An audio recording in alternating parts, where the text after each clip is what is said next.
Okay, we are live, and let's see. Vanessa Kitty's here. Kyle is here. Kyle says he has to do his weekly sushi knife maintenance. So, oh, so Kyle is maintaining sushi knives. Don't know what maintenance is. Sharpening, I guess. Okay. Uncle John is here. All right. All right. Okay. I can turn this off. Okay. Oops. Forgot about the train. Garage Guys here. FT50. All right. Good to see you guys. A lot of people are watching the playoffs. Just Jeff is here. Hey, Just Jeff. Oh, it was a mad rush. All right. I was doing a little cleaning while watching. Chessboard is here. Hey, Chessboard. Chessboard hadn't done a video for a while. What's up with that, Chessboard? So, Andy, you got a 63 split window. I bet those rear windows are hard to get now. If you're, I'm sure. I always liked the shape and the looks of it. It was old school. Yeah. So you can hear me okay. You can see the screen and everything. Yep. Battery's doing good. Okay. So how's everyone doing? Oh, my wife just texted me. She's reminding me that the Hawks are playing in a few minutes. Uh-oh. Uh-oh. It looks like Denver just won. What? Wait. What? I'm sorry, guys. Trying to catch up here. He grabbed the ball. Wait a minute. He took the ball. Yeah, but how much time of possession did he have? Okay, controversy already. All right. Sorry. I got the TV running. I don't watch NFL unless it's at the end almost. Just out of curiosity, it's really close. Did he have possession? You guys in the side chat, if you're watching, did he have possession or not? Anyway. No, I didn't go shooting. Okay. No, I didn't work on anything gun related this week either. I didn't do much. Yeah, there's a couple things I want to get that are new, but not, whole guns, just buffer systems. But I want to revise my old Foxtrots and slow that action down even more, make it softer. Anyway, that's a whole different story. He looked like he was down. Gosh, a lot going on. I just want to click the other channel to watch the other game. Yeah, he was down. He had possession. I don't know. Am I doing this again, just like my background? Wait a minute. Wait. Let's do it. Am I doing this again? Sorry about that video, but it made me laugh. So there. I laughed. I didn't expect you to do it in the same video. I expected a second video with the yeah. I wanted to do all 3 wigs at once and put it off a couple days because I didn't know what to do. And then I came and talked to my son. I said, hey, let's do this. Let's just wing it as we go. And he was a good sport about it. So Kip is here. Hey, Kip. I got to keep up with the side chat here. Good Kip. Rullis is here. Good to see you, Rullis. Anyway, yeah, we got foosball going on right here. Foosball? Foosball. Foosball. Yeah, foosball. Foosball. Anyway, okay, you didn't go shooting, haven't done nothing reloading. I get that. I need to get in a reloading room and oh my gosh. Anyway, sorry. I need to get in the reloading room. I need to clean it up. I just did some vacuuming in the basement just now because it was driving me crazy. And that's why I fell behind here a little bit. We were on time though. Michael is here. Hey, Michael. How's it going, Michael? What did chessboard say? I could see my post backup. Backup. Hey, I'm off probation now. So I can post a sticky and all those privileges they give you back after taking them away for being a naughty boy.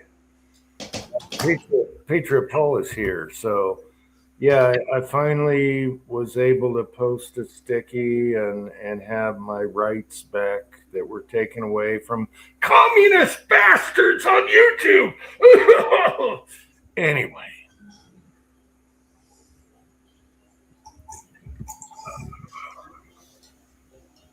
They're starting to go after Hochul in New York here. You'll never guess for what. Fraud. Fraud. Oh, yeah. Surprise, surprise, surprise. Good people.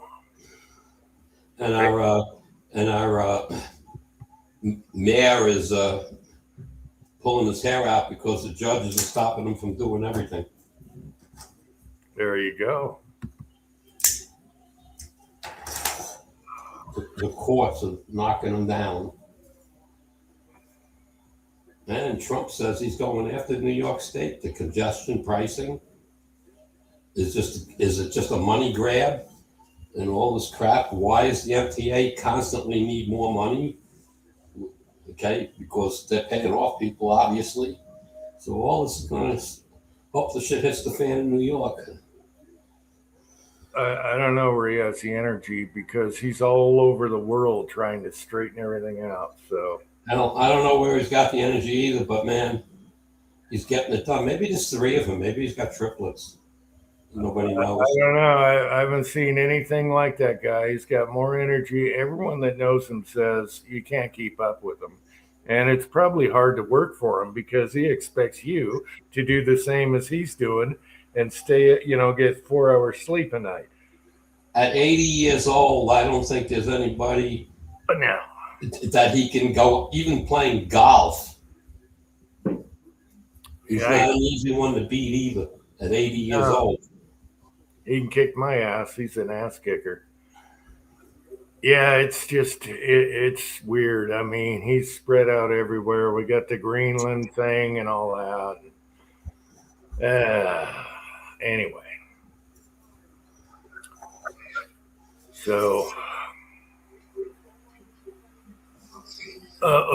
speaking of, Patriot Paul just, Greenland is looking like the deal is coming. I don't know about that. I mean, what? They send 1 or 2 people from each country to save Greenland? I don't know. Anyway. I'm just waiting for the first big name politician to go down. Yes, that's what we need to see go down. But there is a few on the table right now. Oh yeah, there's no question about that. They got to dot their I's twice and cross their T's twice, and make sure they leave when they present things in court that they're exact with fact that the judges can't. Well, sorry, she was there one day too long as a judge, so it's void. Are you kidding me? Okay, the other game ain't going yet. Okay. Yeah, so it starts in Minnesota. There's going to be some little punishment there, but I don't know. I just keep fighting, keep doing what you're doing. Again, I've never seen so much energy from one president in my lifetime, trying to, do what he can in 4 years.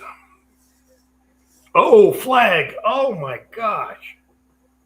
I think the Broncos are going to win this one. All right. So anyway, okay, I'm getting.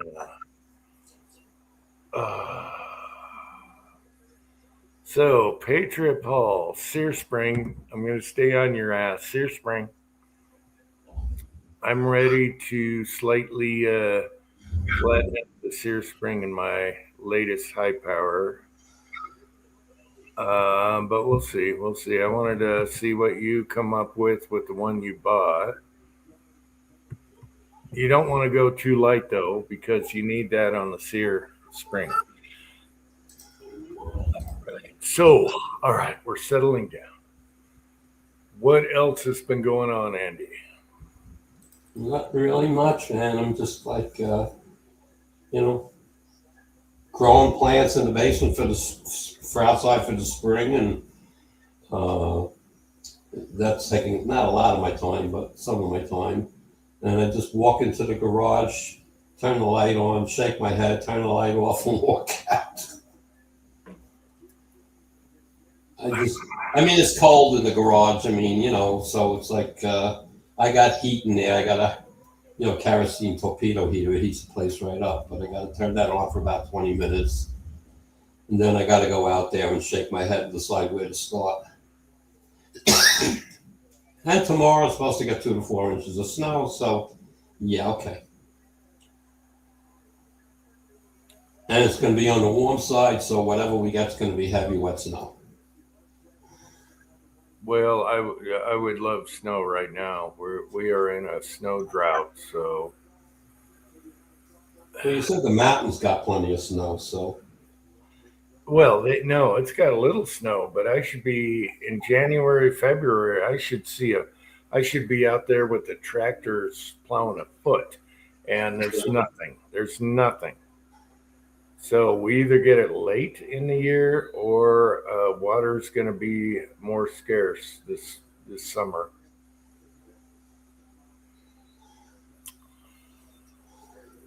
Oh wow! I'm still trying to settle down. I've been vacuuming, trying to catch up and doodle chat at the same time. 11 degrees. Yeah, it's gotten in the teens here, but no moisture. And then it's sunny. It's super nice out. You can get a suntan, all week. And I haven't done nothing outside. There's things I need to do. We got to get out a torch and do some blacktop things with some material we have. One is when I come up right to the garage, I come between blacktop and cement, and that deteriorated. And when I hit it with the plow, and it goes bam, and almost knocks me over the handlebars. You mean the cement is higher than the cement is higher. I ramped it before. Okay, Denver won the playoffs. Let's switch. Denver has won the playoffs. Sorry if I spoiled it for anyone. Now it's the Sea Chickens versus the 49ers. We'll see what happens. Quarterback on the Seahawks is injured a little bit. We'll see what happens there. Anyway, yeah. So when I come up, I hit a difference between here and here, and bam, I hit it. So last time I plowed, I just ran the winch up and went voop right before I go there and back down, But yeah, me and the son, we have a few bags of this. I don't know. It looks like munched up blacktop that you hit with a torch and it melts it in. I got to make a groove there. There's another one down around Devil's Corner coming up that's a little higher than the other. And to be honest with you, I want to pay the several thousands and thousands of dollars just to re-blacktop the whole driveway. That's a lot of money to do that. Yeah, you should have seen the quote. Yeah. I don't know. Thanks. I mean, what? How long is it? A quarter mile? It's a quarter mile, and I think it was 20 foot wide? width is what's let's see, 66, 15, 16 wide. All right. So let's call it 16 wide. That's a lot of tall, boy. The quote I got was from one guy was $25,000 to $30,000 Yeah, I was going to say 25 minimum. to put a good, whatever inch or two, and roll it out and everything, and do the patching. I talked to my wife last night, and I'm like, we can't. I don't want to leave the sun with all these things that. We're going to croak soon. And, we talked about we got to do a trust so he's not paying today's taxes on property. So we talked about that last night, as a matter of fact. And I said, we're going to croak. We're going to have to do something. So, and she said the major thing is we don't want to stick him with today's taxes because the property's price went way up. The value. Yeah. It went crazy. And it's like, we can't have him pay those taxes. If we die, my wife's really smart about this stuff. And she goes, they're going to hit him with that. And so if we do a trust, he'll be logged in with the old taxes. And it won't kill him so much. He's going to be plenty well off, but that and the roof needs to be done eventually and other things. So I'm thinking, do we fix them now before we croak, or just let him? You really think you're not going to live much longer? No, I don't think either one of us have, we have to do the trust now. Yes. Yeah, you have to do that now. But I'm just saying, in general, you don't think you got 20 years left in you? Hell no. No. What are you basing that on? Your aches and pains? You know when you know. Hobbies is here. Hell no. 10. Oh, I would take 5. Hobbies is here. Hey, Hobbies. Kyle says I've been saying that for years, but yeah, you got to realize, I haven't been the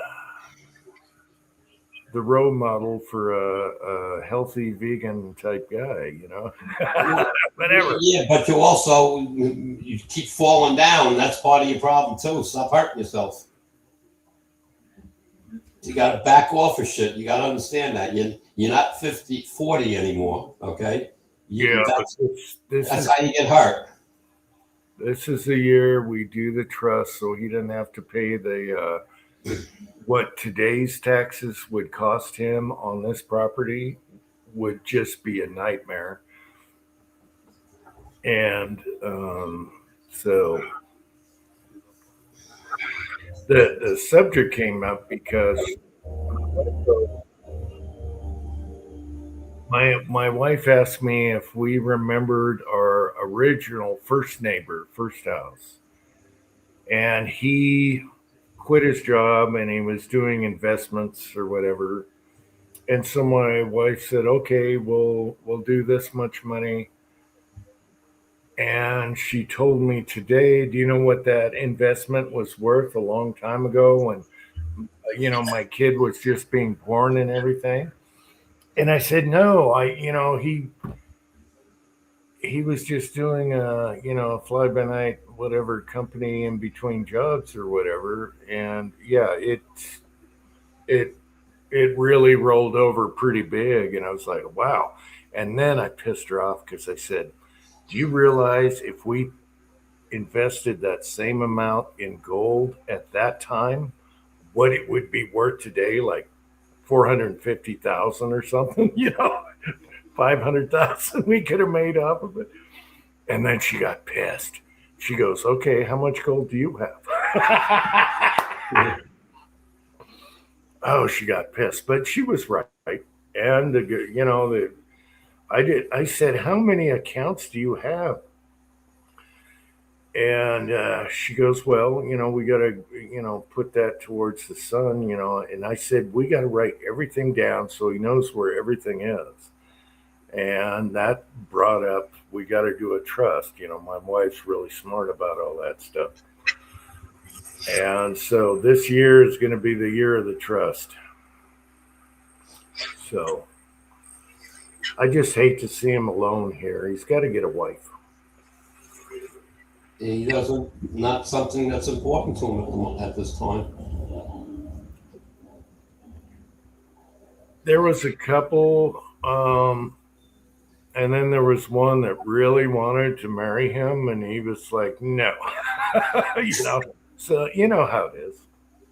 You got to find the right woman. So, that's the most important thing. You don't want divorces. You don't want to find out later. Go, go, go, go, go, go, go, go, go. Yeah, go, go, go. Beast mode. Touchdown, Seahawks. Oh, and there's a flag, and it's going to be holding. Damn it. I'm sorry, people. There's going to be a flag and it's going to be holding and they'll pull it all back. He ran it all the way and there's a stinking flag and you know what that means. It means holding. Do you get that excited about your guns? Yeah, both of us do. I probably have 8 of them laying on a table right here. Oh, it's gonna be holding.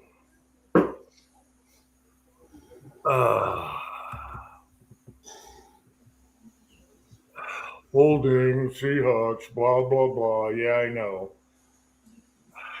NFL's fixed anyway. Come on, just say it. Holding. Not that I'm from there anymore, so. Whoa!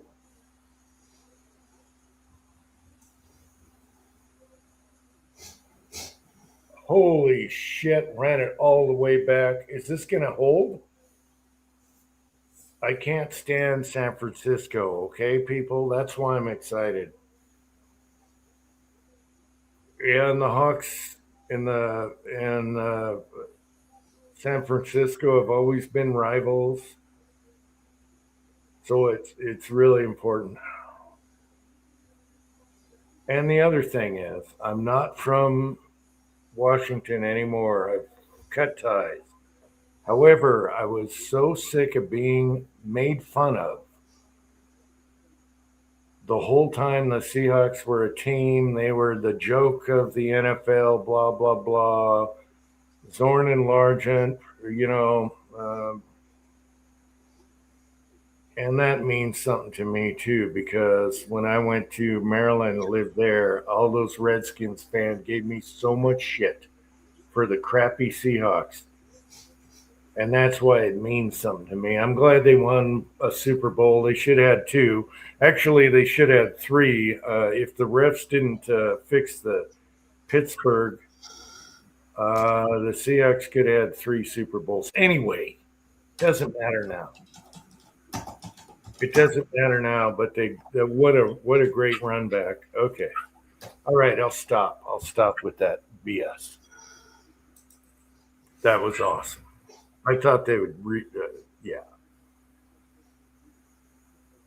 When the Hawks played in the Super Bowl against Pittsburgh, they rigged that so bad. The refs rigged that. You go watch that. Pittsburgh was totally just heads down. We got our ass kicked. And then the refs came back and let them come back and win the game. Anyone that knows history and watches that knows. Anyway, I'm sorry, guys. National.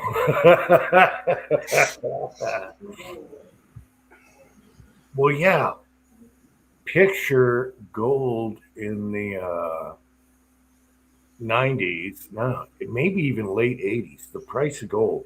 And if you put several $1,000s on gold then, do you know how much money you would have now? I think for what we did, it would have been 450,000 profit. That's almost a half a million. If it was gold. But anyway, slow wins the race. Who knows what gold would have done?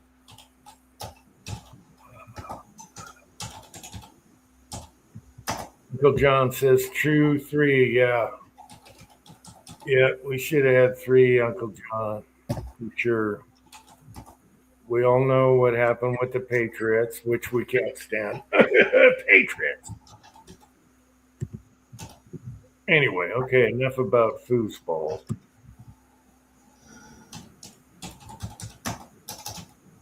Yeah, Kyle, gold was about 300, and now what is it? 4,800? What is gold right now? 4,800, 4,800. Just imagine. Oh, but hindsight is 2020.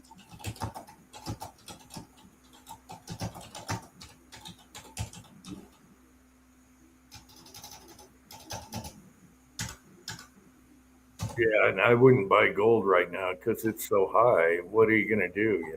Silver is the next thing, but silver is still, it already went up. So silver isn't quite, but it's way better than paper.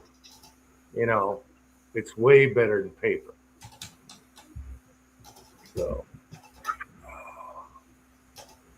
wow. Andy is typing out a ton.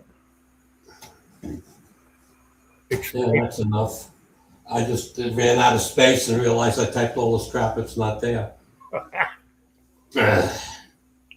So yeah, when I started working in the computer store, it was a communication store. We sold ham equipment and CB stuff, and I worked there part time on the weekends and stuff. And the owner came to me. He says, "What do you know about Apple computers?" I go, "Well, not a lot, except like they're the only ones out there, and they're really not out yet." He's still playing with his Apple One in his garage. And he says, "Well, I've been in touch with them, and I'm looking to become a dealer." So we were the first computer store on Long Island, and I was the guy running it. So I'm the only one selling them. And we became the number one Apple dealer in New York State after the first year. Yeah. And they were giving away free shares to every computer you sold. You got a couple of shares. So I had like 300 shares, whatever it was, and thought nothing of it. And when I really got out of the business years after that, it wasn't worth much, and I unloaded it then and there. Who knew about the iPhone? Long before phones. Okay, so I got out of it, grabbed my money, and ran. If I would have held on to it 10 more years, I would, like he said, it would have been worth way more than $1 million, because 300 shares, how many times did it split and whatnot? Who knows how much it would have been. So Yeah. we all do things, and you have. If I knew into the future, I would have just held on to it, kept dealing with it. But oh well. I know it's how are you gonna know? That's the tough part. Investing. How are you gonna know? So Yeah, but I didn't put any money into it. Every computer I sold, I got a couple, like whatever it was, 1 share, 2 shares. It was only worth $8 a share or something. I mean,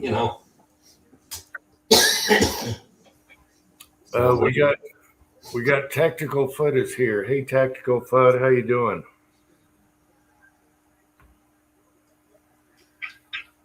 Woulda, coulda, shoulda. Yeah, that's right, Miss. Yeah. Well, Cuda, 1970 Plymouth Cuda Hemi. Imagine if I would have held on to that, what that would have been worth. Convertible. Well, no, mine wasn't a convertible, but it was it was a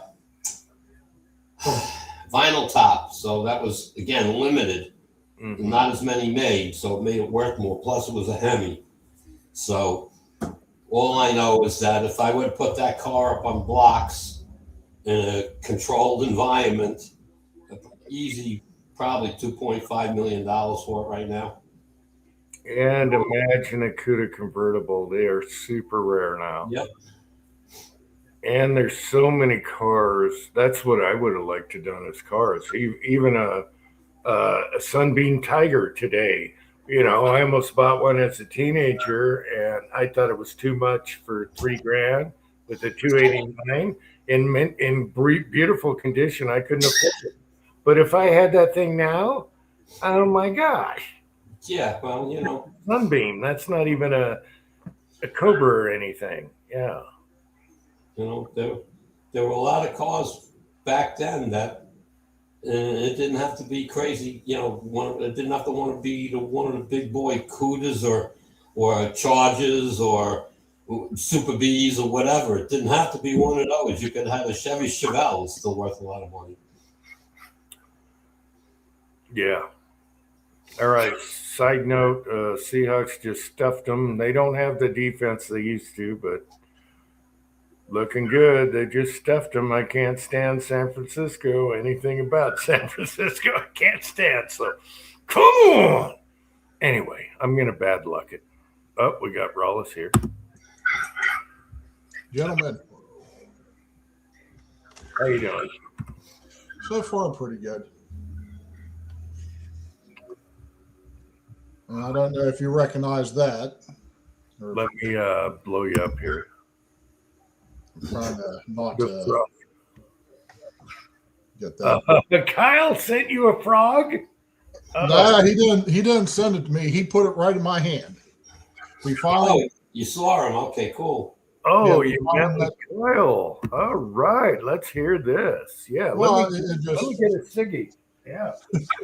I made a delivery up in Tennessee in a little town called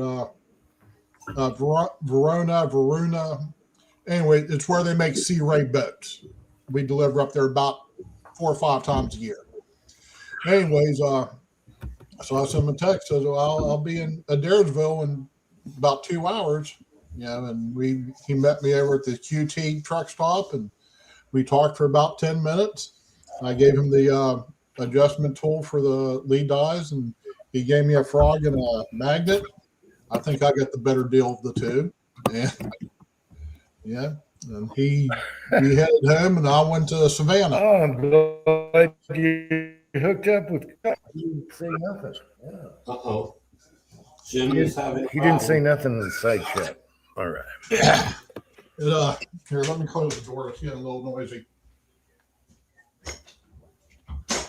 Jim, you're lagging. I'm having But yeah, it's I pretty don't neat think I'm actually lagging. getting to meet the man. So, but that's about the high point of the week so far. And cut a couple trees down today, and that's about it. Am I lagging to you, Rollis? Just you were lagging a little bit a minute ago, but you seem fine now.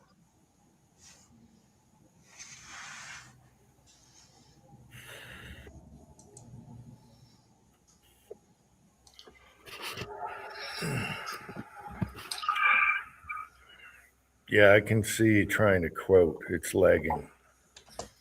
Damn it, internet, really?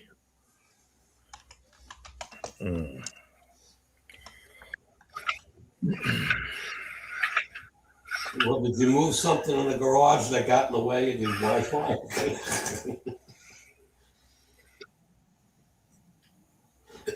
No, I just came in and plugged in here. Yeah, your audio sounds fine, but it looks like your video is lagging just a hair.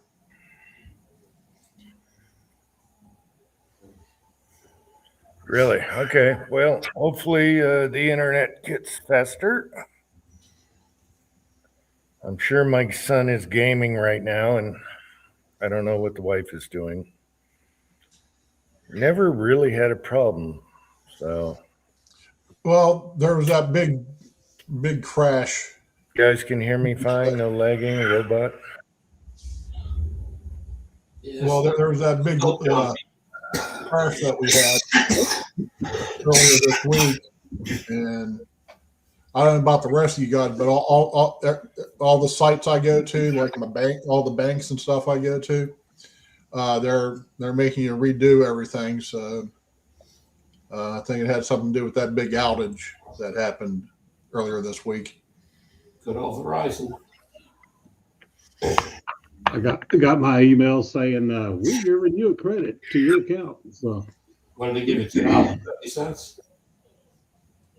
I don't know. We got like 14 phones at the company with Verizon. Only 2 of them were affected. That's the weird part. How is everybody? As far as I know, T-Mobile and Metro was fine. Yeah, I don't know if they had any issues or not, but I didn't know. I have T-Mobile. I didn't notice anything at all week. Yeah. But I don't use my phone like that. It's an emergency phone more than anything. It's always on. I'm literally on, especially when I'm driving, I have something going on with my phone, constantly. So I couldn't afford Verizon, at the rate that I use. I use my phone. So there are some weeks where my Verizon bill would take up the entire paycheck just because you turn the damn thing on. They're so fucking expensive. As far as I know, they still are. I don't know, but since I went to Metro and it's prepaid and everything's unlimited. Same thing with T-Mobile for the house. Yeah.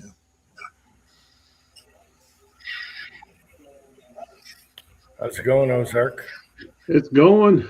Any mafia folks on the chat tonight? That was quite the football game. Can you hear me? Yeah. Oh, okay. That was a good game. Yeah. We got Fuzzy here. Hey, Fuzz. Yep. I can tell I'm lagging because when I go to quote like Fuzzy here, it takes a second. So I must be lagging.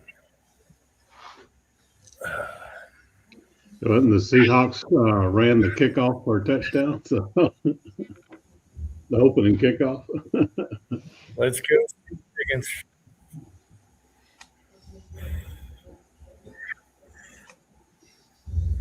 Just board, I'll take that movie there. Yeah. Oh, I've been working on a knife sheath today. I made a knife for my son for his birthday. Made it out of a rasp, and then used a deer shed for the handle. That's the first time I've done that. And then bolsters with brass. So I've been learning all kinds of stuff on this one. What are you guys talking about? Forging? Yeah, that's what I said. What I was doing today. Okay. I didn't see a video, so I was wondering. No, I'm working on the sheath for it. It's a birthday present. I don't want to put a video out there for it.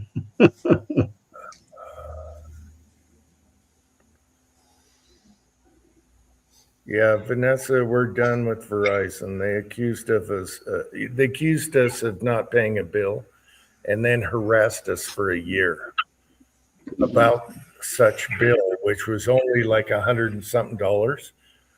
And it got to the point where we're out of here. We're not using you. Get out of here. Yeah.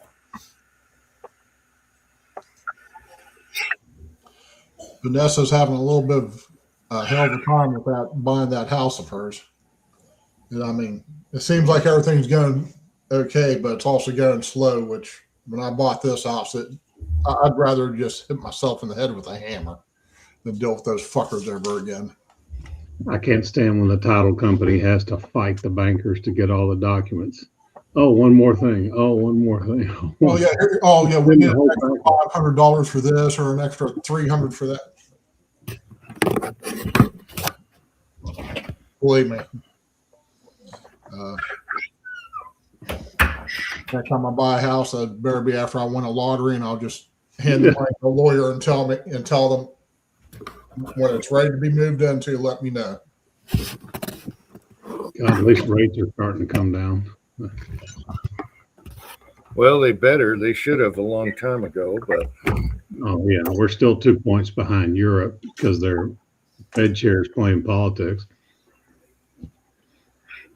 yep.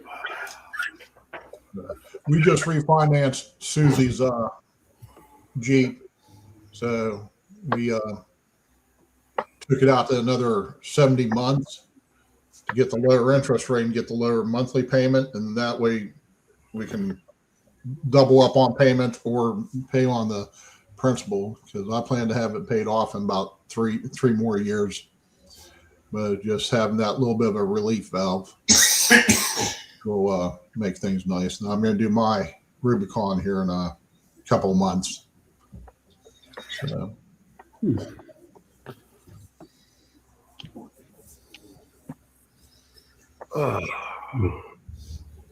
Hopefully, I'm not spending any more money. We just got that new location open up, and that we spent enough money. Remodeling, signage. Yeah. Let's make some money now, please. Yeah, let's start getting some income coming in. Seattle score again, Jim? Yeah, they kicked a field goal. It's 10-zip. Where is Cranky? This is revenge for the Eagles. You know. I was giving him crap in our chat today. Just Well, I just want the Seahawks to beat them just for the Eagles' sake, because I know Cranky was really disappointed. So I don't have any affiliation anymore, but I want San Francisco to go down to Chinatown.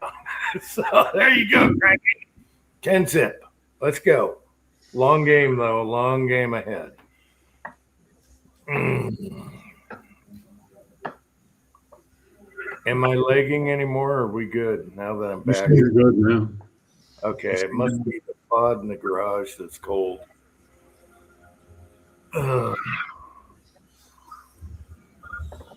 Let's see, we got 18 lurking. Good to see it. So, yeah, Rollis got to meet our buddy. So, Kyle. And how long did you guys get? You know, how Just long? about 10 minutes or so. I mean, long enough to bullshit for a few minutes. Yeah, exchange stuff. Yeah, it was like 8 o'clock at night, so he had to go to bed. I had to get my ass to Savannah and then to Jacksonville. So, yeah, but it was like long enough to actually, yeah, be enjoyable. And it just, it was still a little bit warm. So, where he's at, one day it'll be, this time of year, one day it'll be 20 degrees, the next day it'll be, 70. So, What did you go to his house or meet? no, we just met at the truck stop and we just stood out there and BS'd a little bit. Yeah. Okay. And You should have barbecue together. well, it'd be nice, but yeah, he had to go to bed and I had to go to work. Yeah. Okay. Well, I'm glad you guys hooked up.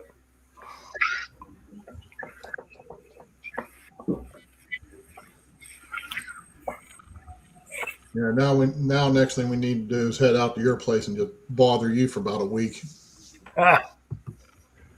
Yeah, I'm still not ready for any visitors right now. We have a cluster of hoarding material to clean up around here. I'm looking around the basement right now, and You quit bringing shit home. I know that's the problem is bringing stuff home. Yeah. See, that's like I was telling Susan, I'm there. I know it doesn't seem like it right now, but I'm actually getting stuff organized by doing all these little projects and getting them finished. And then, like all doing the lead, I've been smelting down and just moving stuff around, getting rid of stuff that needs to be gotten rid of. And so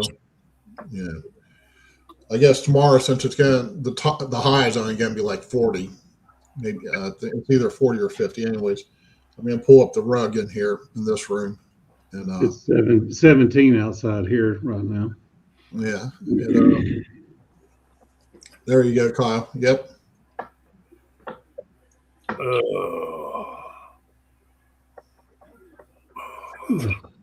Let me check our weather. 33 degrees right now. It'll be in the 20s all week, but then it's sunny during the day. So I want to see snow, and all I see is sunshine. We just got a real light dusting last night. That's it. Not enough to even show on the sidewalk, but you could see it in the street lights. We went out to dinner and walked out, and there's snowing out there. 10 minutes later, it's done. Yeah, Vanessa, when I was talking, I took a loan against my retirement fund to buy this house. So I was paying 6% interest back to myself and a yearly fee of $35 for processing. Anyways. Oh my So God. Let me hold the fort here. The Seahawks are looking like the old Seahawks. They just ripped the ball out of the guy's hand. Yeah, baby, that's the old Seahawks defense. Hell yeah. Screw San Francisco. All right. Sorry, guys. Yeah. So I'm on the phone with the girl. I'm there, listen. And I told her exactly what I just told you guys. I'm taking a loan. I need to know down to the dollar how much I'm going to need to get this job completed. Because once that happens, we're going to be scraping for the next few weeks. So into this project. Oh no, this is everything you need to do. This blah blah blah. So I borrow the money. I get the money. I disperse it out where it needs to go. Everybody gets their money. Then I get the phone call. Oh, you need to do another not survey, but have another inspector come out. That's only $500. So it's like, That's one thing Arkansas's got their act together with on when you're selling real property like that or a house, you have to have a closing statement before money can be dispersed. Mm-hmm. And the title company disperses all funds. So until you get that closing statement, not a dime goes in anybody's hand. Yeah, it was just it was just so freaking frustrating. I almost just said, I send all my money back. I don't know if you can do that or anything, but it was like, I was about ready to walk away from the deal because I'm glad, I cooled down quick enough, but because, I like this spot and everything, but at the time I didn't give a damn about this place. I literally had not seen it till, a couple weeks before we were getting ready to move in. Susan was taking care of everything. And, I was at the time. The way I was on the road, I just barely had any time to do anything. Yeah, so it was like we'd already been 6 weeks into the process before the first time I ever stepped foot on this land. So but so far it's worked out pretty good. Good. Yeah, we got really lucky because when we were selling and wanted to get the hell out of Washington, everything was high. So that was good. And then here, everything was low. No one even wanted to buy this house we're in right now. No one had any interest in it. So it was like we sold high and bought low. And that's kind of a rare, lucky type deal. Mm-hmm. Yeah. And we knew we got to do it. We have to do it. And we got so lucky because it kind of switched now. Everything is higher here now. And we got so lucky there. That was just timing. Yeah. Yeah, looking at that foreclosure number there, 367,000. That includes what's called deed in lieu. So those are people that just walk away and say, "Here are the keys," and but they still count as a foreclosure. I mean, they can't afford the house anymore. They can't make payments, so they take, that's the right thing to do. Turn over the keys and move on. If you're not going to take bankruptcy, but that's how I got into the construction world. I was managing foreclosed properties during the housing crisis, and it's the people that are 90, 120, 6 months late on their payments that want to fight the thing. It's like when somebody comes and knocks on your door, it's the wrong time to start asking questions. Right. You know, it got to the point where even though I was working all the time, the freight was just in the toilet. I wasn't making any money, and we got behind. Finally, I called Bank of America. I said, "Listen, we're walking away. Where do I send the keys?" Oh, well, we'll do this, we'll do that. And a friend of mine who, I knew her since she was in high school. I worked for her father for a short while. Her uncle and I were very good friends. She said, "Let me see what I can do," because that was just when all that big oil money started to hit the Ohio Valley because of the fracking in the shell, and I can't remember the shell days. Yeah. So all this big dick Texas money was coming up there, and guys were just buying houses. It was cheaper just to buy a house and have 3 or 4 people stay in there. And she called Bank of America like 3 times, said, "I have this property sold. Talk to me, please." And they never even got back to her. And like I said, she was just doing it as a favor for me. I told her, "Don't even worry about that. If it's going to be like that, fuck them. Let them eat. Let them eat it." Which I'm certain they made a profit off it when they finally sold it. So, but yeah, back in those days, the mortgage companies and the banks were so overwhelmed they couldn't handle. It took them 3 years to just catch up with the paperwork. Yeah. This was a couple years after the big break. When after the big crash, but it was just things were just still dragging so bad, and we got behind. Like trying to get everything paid. So, like I said, we just walked away, and then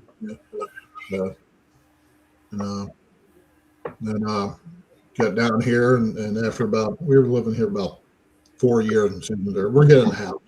I'm okay with this place. Of course, I was gone 3 days a week, 3 or 4 nights a week. So she said, "No, we're getting a new house." I'm like, "Okay, this is what I want." When you find what you like, come show it to me, and I'll give you the yay or nays on it.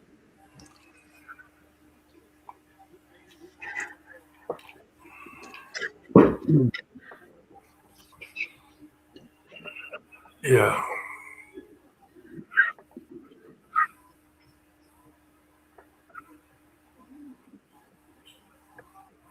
Oh my God. Oh my God. What's wrong, Jim? I don't have the game though.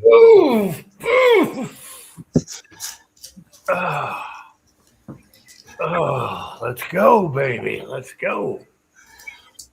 Holy crap. I'm sorry. I'm looking sideways at We need a play-by-play, Jim. Come on. Yeah, if you're going to be yelling about it, you need to let us know what you're yelling about. Well, the Seahawks just scored another touchdown. That's what I'm yelling about. Oh, yeah. I can't stand San Francisco.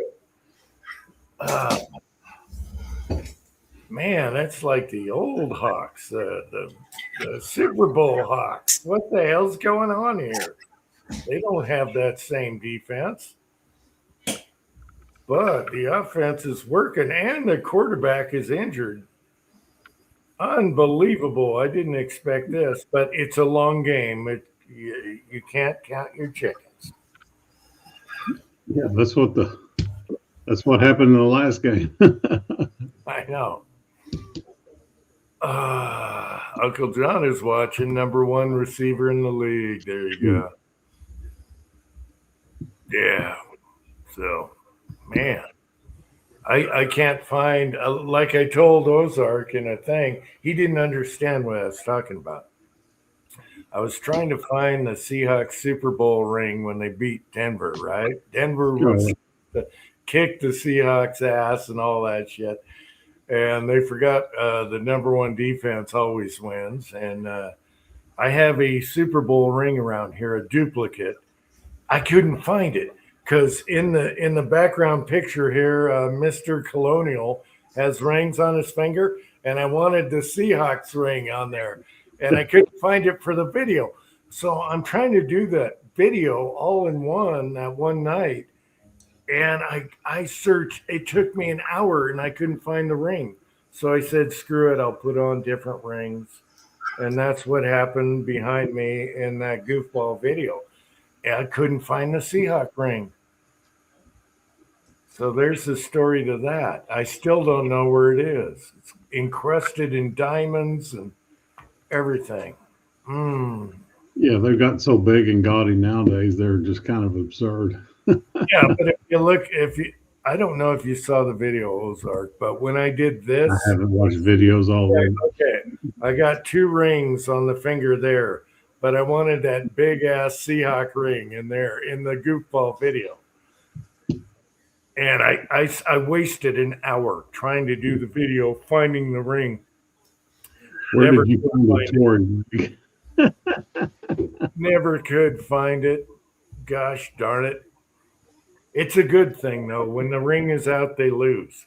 So it's a good thing I can't find that ring. And my neighbor, when I lived in Washington, last house, my neighbor was a huge cowboy fan. All right. Everyone's going to, ooh, I bought him. He did me a favor when we moved. The inspector wanted 2 straps on the water heater and all this bullshit. And he was a contractor, and we called him, and he took care of it for us. He went and made everything right for our inspection to sell.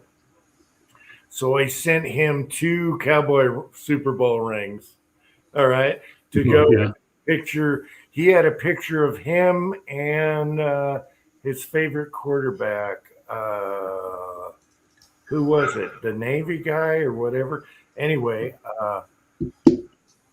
so I sent him 2 Super Bowl rings of different years for the Cowboys, even though I can't stand the Cowboys. That would be Tom Landry and Jimmy Johnson, wouldn't it? What was the quarterback? Anyway, he's got a picture of him as a kid with the quarterback in his living room or whatever. And I said, okay, I got to send him 2 Super Bowl rings so he can stick those on his, mantle. And so that's what I did. We obviously paid him for, fixing the stupid inspection bullshit. 1 strap versus 2, and there was something else. Anyway, he went to the house, fixed it all. I sent him the rings, and he laughed his ass off, Crazy boy's dad, because he loved my boy. And James and his son were best friends. And his son's a firefighter. So they were best friends. And we actually gave his son a mini bike, which his favorite. Okay, here's another Uncle Jim story. We had like 40 mini bikes in the rafters in the garage. And his favorite to ride was this one certain mini bike. So we gave that to his son, my son's best friend.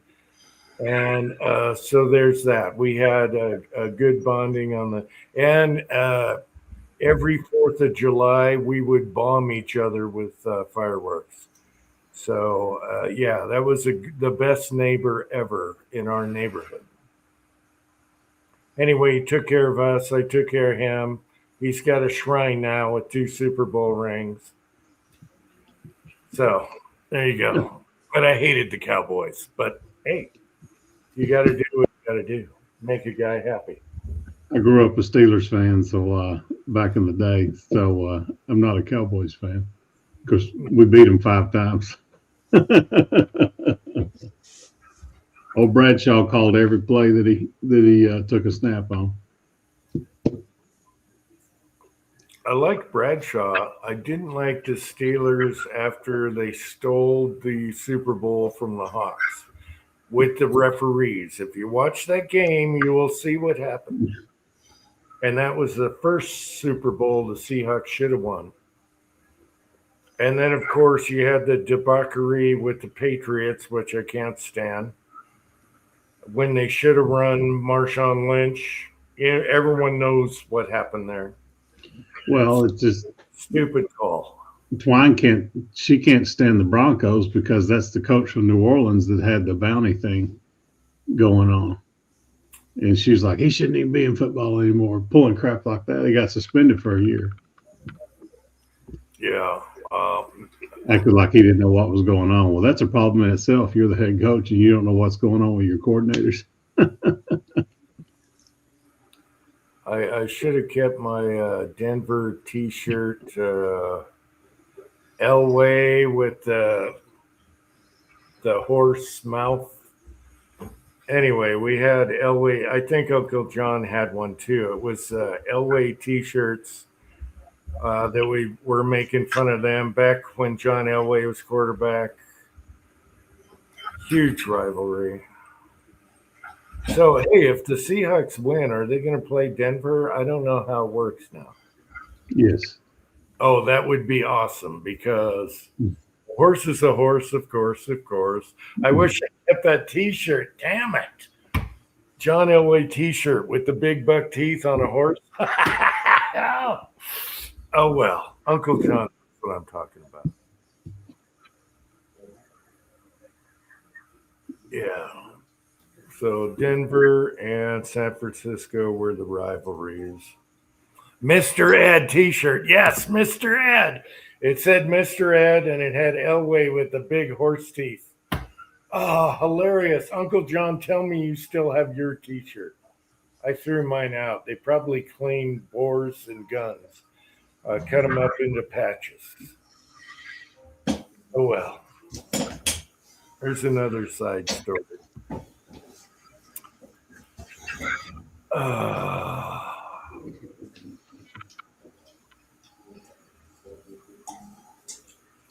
All right, Andy, come on. It's your turn to say something. I'm sorry. I'm fine. I'm enjoying you. You're yelling and screaming about the sports. I know. No, that's you find something you're enjoying and relaxing, doing nothing at the same time. Yeah, well, I wasn't expecting this, but oh shit, they got a first down. But it's good to see, you know. It's kind of like a memory thing, memory lane. It's like me when I used to never miss the drag racing, the nationals, never missed a show. Always watched them for 18 years. I went to Englishtown every year and watched them here. It's been 2 years since I really watched one now. I get to just watch the highlights. Sounds like you got the crud. So it's, I love, and this year I didn't watch much of it. I only saw the highlights and watching the speeds of the 343 miles an hour. Are you kidding me? That's getting in a quarter mile. In 3 minutes, 3.5 seconds. I mean, you're talking about ridiculous numbers.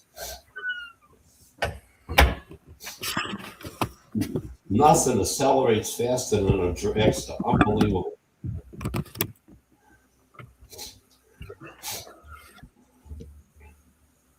They have things on there where, they get these 2,000 horsepower Corvette and something running in 300 plus miles an hour on a quarter-mile dragster, and the Corvette gets a 3/4 track head start, and the dragster still blows by him. Right. And 2,000 horsepower is not just, off that easy. You're talking about, a low 7-second car, high 6-second car. So it's not like it's slow, but the difference in acceleration. Do you know that a dragster only does, the motor only does 100 revs down the track? Imagine how much power is being applied. That's why when the engines let go, they go bang. But it only does 100 RPMs from the time they launch to the finish line. It's unfathomable that the motor's only spun 100 times. That's some high gears, I would say. Crazy. Well, I was playing with the laser out in the shop. I was like, hey, let me see if I can engrave a bullet. Well, it doesn't engrave copper well, but it'll sure melt that lead on the inside. So when I went to pick that little shit up, it stuck in my thumb. But nope, it won't engrave copper. It'll do your casting handles. Huh. Yeah, let me blow you up. That's awesome. That's pretty cool. Yeah, it'll do your casting handles, and I'm out there. All my 6 cavities that have permanent handles on them, I'm marking them, and all these little 2 cavities, the handles don't come off, so I'm marking them. Well, they do, but they're just staked. But yeah, I'm having fun with that thing.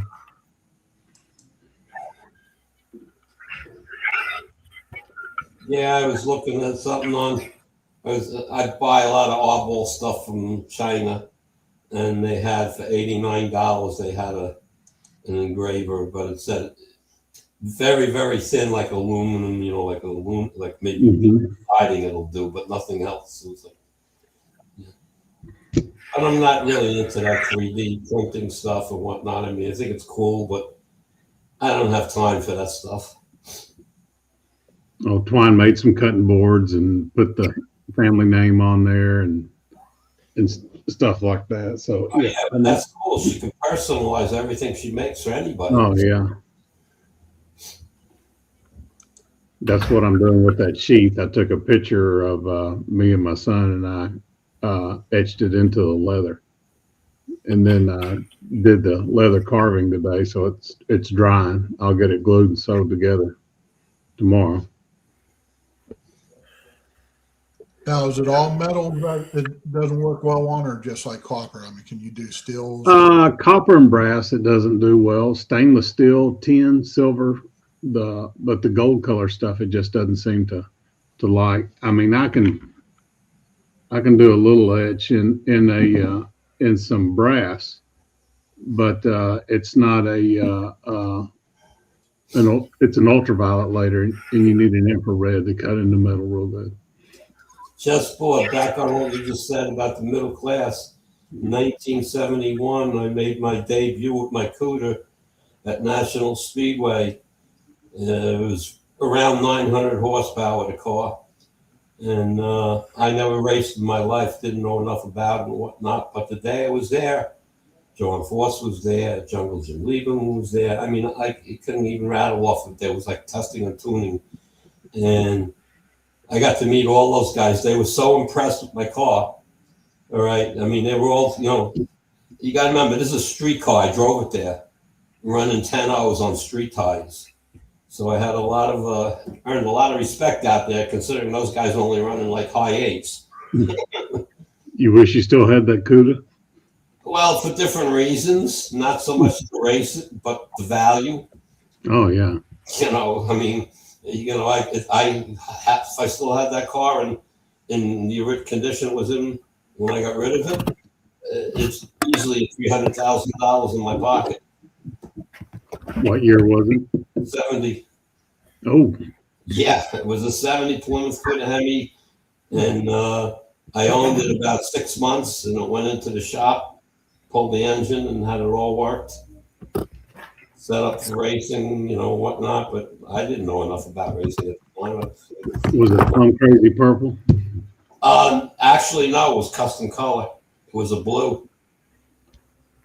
They had choices of some colors. It was a metallic blue, but not a heavy metallic, very light metallic. It's custom color. You'd be surprised what you could order back then, man. You go back there and the dealer opens up the specialty book that nobody knows about, and it's like, well, you can get it with this, which gives you an extra 60 horsepower. You can get it with this, and it's like, so you start adding all these things in it. But the done deal was under $4,000, so. That was a lot of money in 1970. But the same year I put $8,000 into the motor. That's all it cost me. Oh, jeez. Only $8,000 more. So, when I was running, let's put it this way, my car was running, like I said, 10 O's on street tires. It was in the nines on slicks, but I never went that far with it. So, you're talking about a 9.5-second car back in 1970, 71. Yeah, heavy car. Yeah. Okay, so you got to relate to the time when those guys were only running like high 7s, low 8s. I mean, I wasn't that far off from the pros. So it was my fun.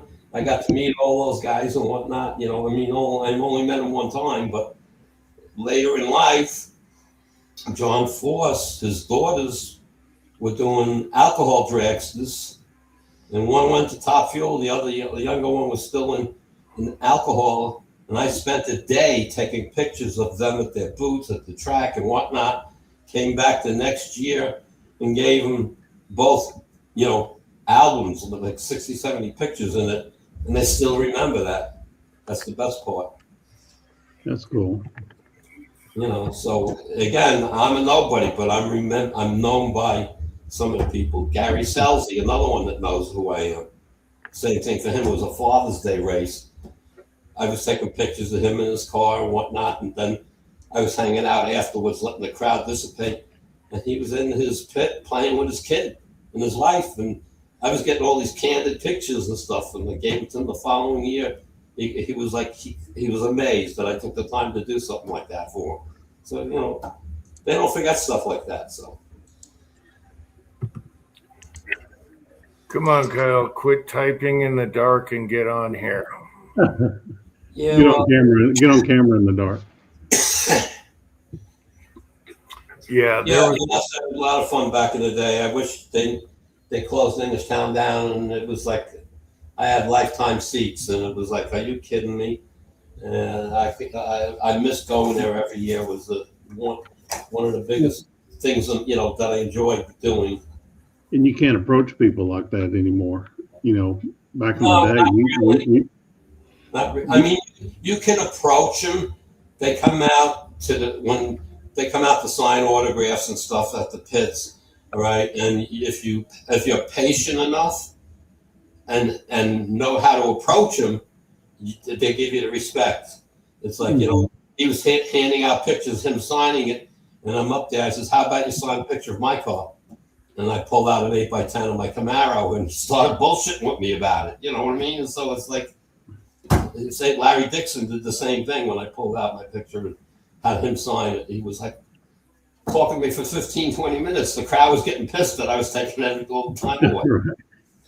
So they believe me, I had a lot of good times out there. Some of the manufacturers of product that's in my car, high-end stuff, Mark Williams rear ends and stuff like that. Mark Williams has my pictures of my car up in their offices. I mean, stuff like that. That's, to me, that just knowing the fact that it's there and anybody that comes in and is looking at the picture wall sees my car. that's cool. Been on some of the local speed shops have been on their calendars over the years and stuff. So it's, you want to call it 15 minutes of fame. I've got a lot of those, signing autographs on a DVD that my car was in, and signing other autographs, magazines my car was in, and stuff like that. It was a lot of fun. So, Andy, are you done racing now? Are you done for good or what? Not really, but Oh, I still have the car. It's just I don't have a racetrack. oh, The closest track is 3 hours away, which is normal. 2.5 to 3 hours is always the ride, all right, if there's no traffic. And so that's 6 hours of driving in a day, plus fuel, tolls. Tolls are off the wall, as Rollins can tell you. Tolls are crazy and whatnot. And then the entry fee used to be $25. Now it's $75. Okay, and the race fuel used to be $5-6 a gallon. Now it's $12. So your day just to get there and back and go down the track 6 times is going to cost you about $700. You don't have that kind of money to throw. So yeah. yeah, I mean the toll was like $60-70 one way for me and my trailer. Because they charge you by the axle. Well, then if not really, you have a trailer, so they're charging you for it's like a towing thing or some shit. I don't know. They get you for something, but like the car is $12 to go through me, and then it's like $30 for the trailer and race car behind it. I don't know how they charge it, but Over in Oklahoma, they charge by the axle. yeah, well, they did different things here. The best part was when the Easy Pass first came out, it didn't know that it was a trailer behind you, so you got through for just the price of the car, just the price of the vehicle you were driving. So that was good. But still, I mean, you got gas is coming down, but still $3 a gallon, and you're towing, so you're getting 12 to 14 miles to the gallon towing, and you're driving 150 miles. So it's gas there and back, tolls there and back. All right, you got to eat and everything else. And I have nitrous. I run a little bit of nitrous, so there's a bottle of nitrous in there. That's another $100 just for the nitrous. So so it gets expensive. So I really plus then you have a trailer, so you got to pay it. You got to get that registered and licensed and insured.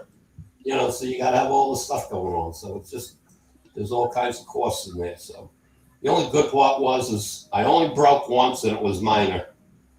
So and it happened at the local. I used to have a track 15 minutes away. I used to drive the car there.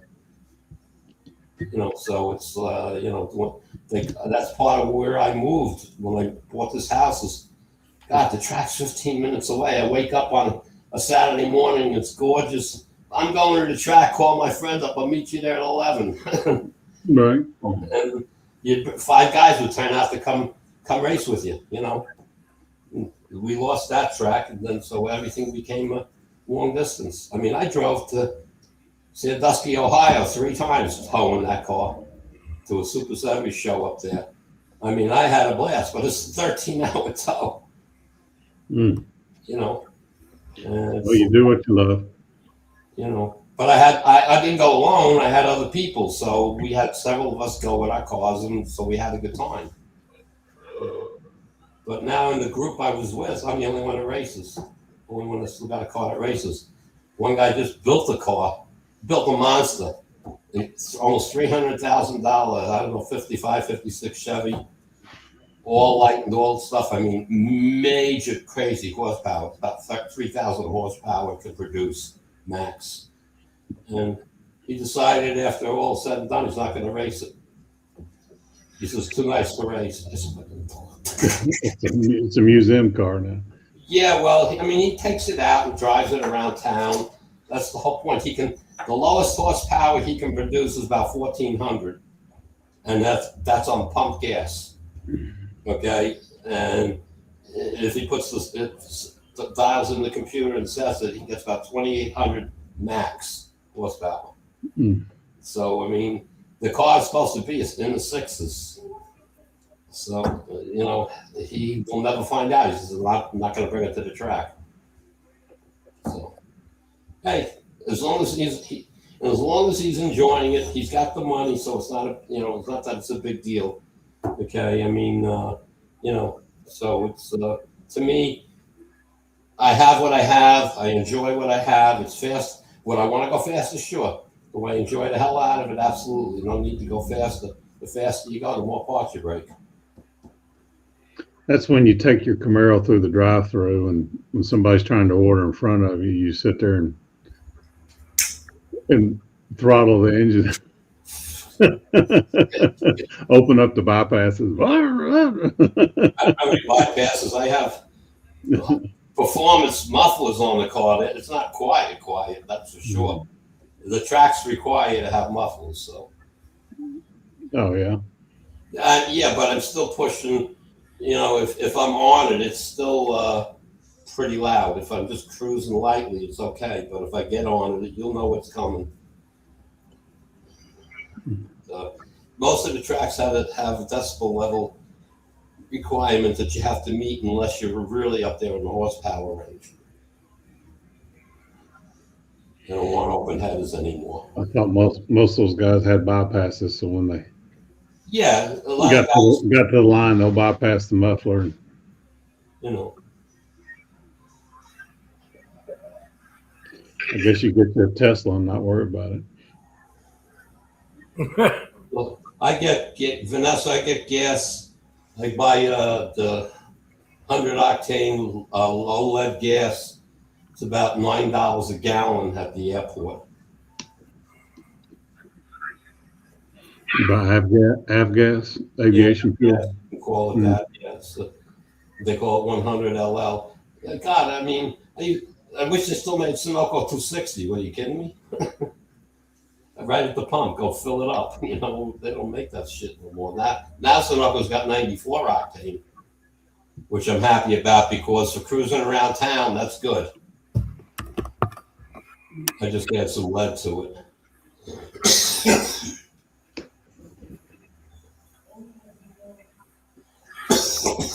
But I do miss driving around, and I don't have the time. It sits. If I put 50 miles on it in a season, it's a lot. And my lift is down, so I got to get. I was working on the car in the spring, getting it set, changing the oil, all that stuff. I'm lowering the car, and all the freaking fluids coming out of the hydraulic. It's like, oh shit! So at least I got the car down. So I got two companies here on Long Island. They both work on those lifts, so I got to call up and talk to them. Say, look, the lift is down. I'm sure you can get it back up. Okay, but once you can put it back up, but you got to leave it up so I can park the car under it. Right. Because so I can't leave the car out overnight. There's no way. So as long as they can do, yeah, no problem. We got to raise it anyway. So, once we have it up, we'll make sure we have the clearance you need to get your car under it.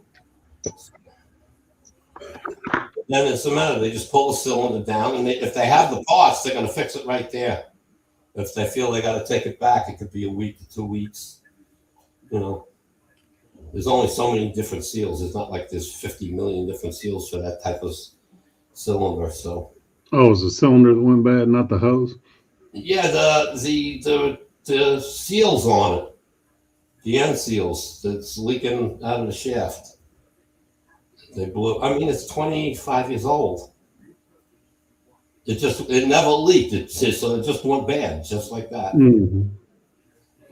We had one of those big long boom lifts that just trying to finish the job, the cylinder started leaking like that, and it was running down the boom. So we just ended up hanging a 5-gallon bucket on the end of the boom, collected the oil, ran it through a filter. We finished the job. We had like 2 days left on it. Yeah, this was leaking quite a bit. It only holds about I think it's a gallon and a half, maybe 2 gallons of fluid, and I lost half of it just lowering the car.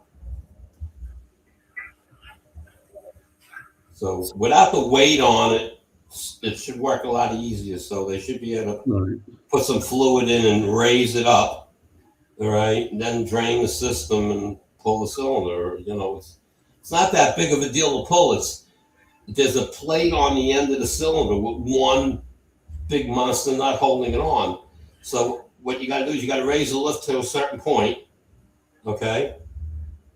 Stop the hydraulics, okay? Then manually raise it like 2 inches. The cables will be loose. Now you can take that hub off and drop everything. That's how it's done. And it's only one bolt, actually it's 2 bolts on the back end that hold it in. So it shouldn't take them more than a half hour to take it out. And if they have the parts to fix it, they'll be fixing it on the truck, and in an hour be back and put it in and be done. So that's my project coming up. That's your project for the week, huh? Well, At least you're not ripping your front porch off anymore and doing all that. I haven't touched it. I haven't touched it all summer. I just put it out of my mind. If I needed the car, I want to take the car out. It's down. The lift is down. I just take it out to cause sound. If I had to use a lift, I bring it to my friend's shop. I could do it after hours and use his lift for something if I had to. But other than that, I just disgusted. What else could go wrong this year? A lot of things happened this year. New roof, all this stupid shit. A lot of stuff happened. So, but with a nice raise from work this year, I don't even have to pay to get it fixed. I just go out and buy a new one if I want. So, Right. So but I don't want to do that. There's nothing wrong with the rest of the lift. So. Well, it's good you got a nice raise, Randy. 3 years without a raise, and I was bitching up a storm. You got me doing all this shit that nobody knows how to do. Okay, and it's accuracy is key. And I said, you just feel you're just taking advantage of me. You give me $100 raise a week. What, are you kidding me? I said, that was 3 years ago. You gave me $100. That's a freaking joke. And so he says, well, what do you want? And I says, well, how about you think about what I should be getting? You come up with a number, and I'll see if I agree with it. And then they came up with a number, and I agreed with it. I was actually expecting less, so I wasn't going to, so I made out a little more than I expected to. So, Yeah, labor's crazy compared to what it was prior to COVID. but it's not even that. Before COVID, years and years and years ago, the stuff we're doing now, the company's based on, is the stuff I developed. If I didn't develop this company currently would not be existing. Okay, so that's number one. Okay, that I've been with the company 40 freaking years with all the things I've been through.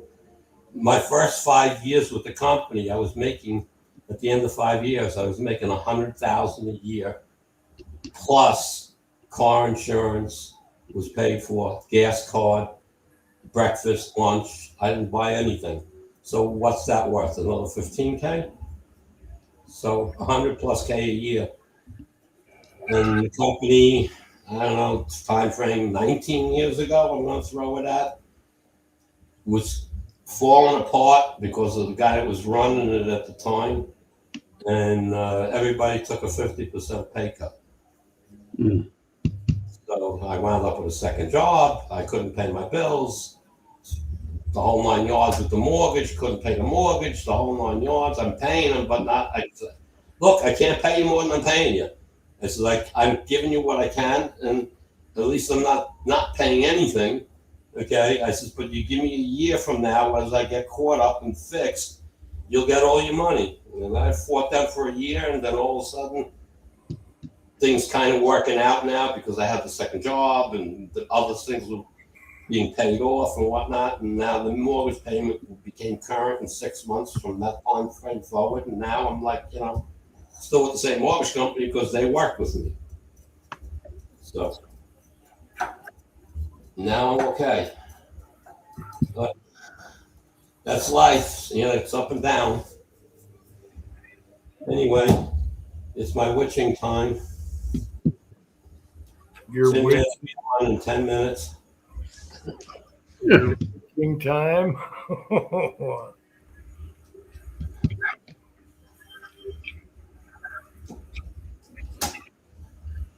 Nitro is $60 a gallon. Yeah, I never used nitro. Actually, I shouldn't say that. In the cooler I had, I used to mix a little in to bring the octane up a little bit more. But yeah, it was $60 a gallon. Yeah, that's ridiculous. It's expensive. But again, ratio 110 octane is $13 and change a gallon. So anyway, everybody have a great weekend, You have a good weekend. and we'll catch you on the next one. Andy, be good. Thanks for coming on, Andy. We'll see you next week. Take care, bud. Oh, he goes right away. Boom. Yeah. Boom, bang, bang.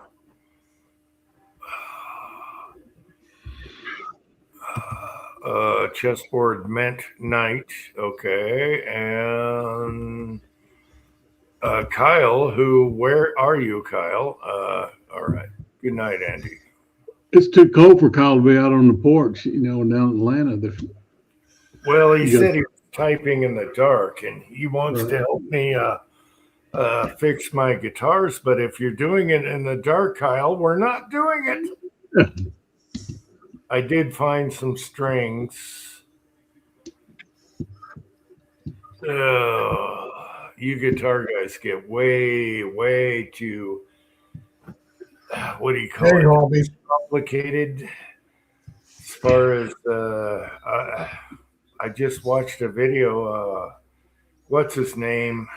Anyway, they're talking about string gauges and all this stuff and sound and bending and oh my gosh, it's way too technical. Just string up the guitar and play it. My gosh. Just like everything else. Oh, they get way Just like everything else. Yeah. You can get an app on your people look at iPad us and to say, tune it with. Well, now it was all about string gauges. I get it. The heavier the string, the less you gotta tune it, the less they wear out, bolder sound, but then it tears up the skin on your fingers. You guitar guys drive me crazy. Oh my it's just like with us. People will look at us and say, why do you need 5 different reloading presses to just shoot a gun? Something like that. Yeah, exactly. Why do you need all these fancy things? I like to keep it on the down low, cheap, but it wears on. Same with molds. Once you get addicted to molds, oh my God. Now you've got all kinds. Yeah, and it costs money. I'm already planning on my next one, which is I want to find some. Well, it's a practical. I want to find a 357, 158 grain hollow point mold of some sort. So Hollow point. Okay, you want MP molds for that. which one is that? MP. MP. Okay. MP, Arsenal, Accurate. They all make good molds. I believe I've got an NOE hollow point. 140, 158 grain. What did you say? 158 grain. Just Hollow point though. Once you have a hollow point, it's lighter. 158. well, now, okay. Here's the big question: is NOE back in business, or is it still closed? Because I heard that he actually came back, and then I don't have to go to the website and look. That's kind of what I heard. If he does, it's on the down low. Bare minimum. If you want a hollow point mold, though, you want. I like the hollow points that are MPs because, or Arsenal or Accurate, or a 6-shooter Texan molds, where the plate isn't at the bottom of the mold. Okay, so you're not dragging the bottom. You know, So his website says he is going to reopen. He's Right. shipping anything that's in stock, but I guess he's moving his shop or having to move his shop. wow, why? Weird. Okay. Well, when you rent your space, Yeah, but you think moving would cost you more money to retool those everything. big old CNC machines he's got. Yeah, you'd think that'd cost you a lot of money. This does The Yeah. problem with NOE Hollow Point molds is all the shit's at the bottom of the mold where you drag it back and forth, Mhm. and all the other ones are internal, which is way better, way better. So Yeah, I'm looking. I'm looking at their 158. Well, yeah, it's 358, 152 grain hollow point, which is fine. But they're saying they're all out of stock. So,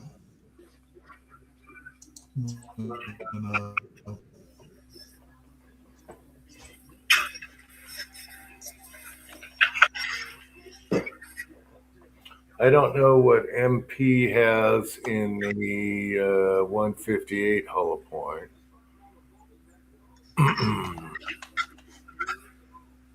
I'm trying to think of what hollow points I have in something like that. Probably nothing, all flat point. I did get that variable weight mold from him in 357. And I think I got 9mm too, where it has 3 different plugs that goes in there. So you use the same mold for 3 different, and you pour the noses up. So it's a round nose flat. Taco called me about that, and he was like, "Hey, you want to try one of these things?" Well, sure. I'm not going to turn it down. right.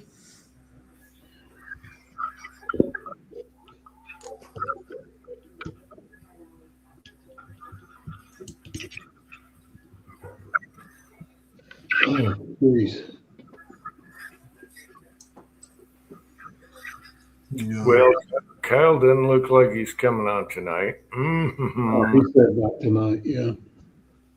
I don't know where Cranky and Tin Man is. Cranky is probably He's probably asleep on the couch in front of a football game. trying to keep one eye open to see what happens in San Francisco here. Tin Man's playing Cards. AI golf or whatever, yeah. He's probably gambling with the in-laws. Yeah. He's being a family man. Yeah. So, yeah, I don't know about 158. I think I have a lighter bullet in a hollow point. I have to go in the shop and look. You go look. Go, go, go, go, go, go. Go, go, go, go. Yeah. I'm going. I'm sorry. I just can't stand San Francisco and their flower childs and whatever they're doing nowadays. Flower boys, I don't know. Anyway. Yes. Oof. Oof. Anyway, sorry guys. I don't get this excited about football, but hey, the Sea Chickens are still in it. And we have history together. Me and Uncle John used to watch them in the Kingdom, which they blew up the Kingdom. That's how far back we go. Anyway, Utah doesn't have a football team as far as NFL. So who else am I going to root for right now? I don't know. Probably no one. Oh. Okay, hang on. Oh, yes, all right. Come on, Kyle, I'm up for it. I got lasagna hot in the oven right now, but I'll wait. I've had a craving for lasagna. Oh, my gosh, yeah. So.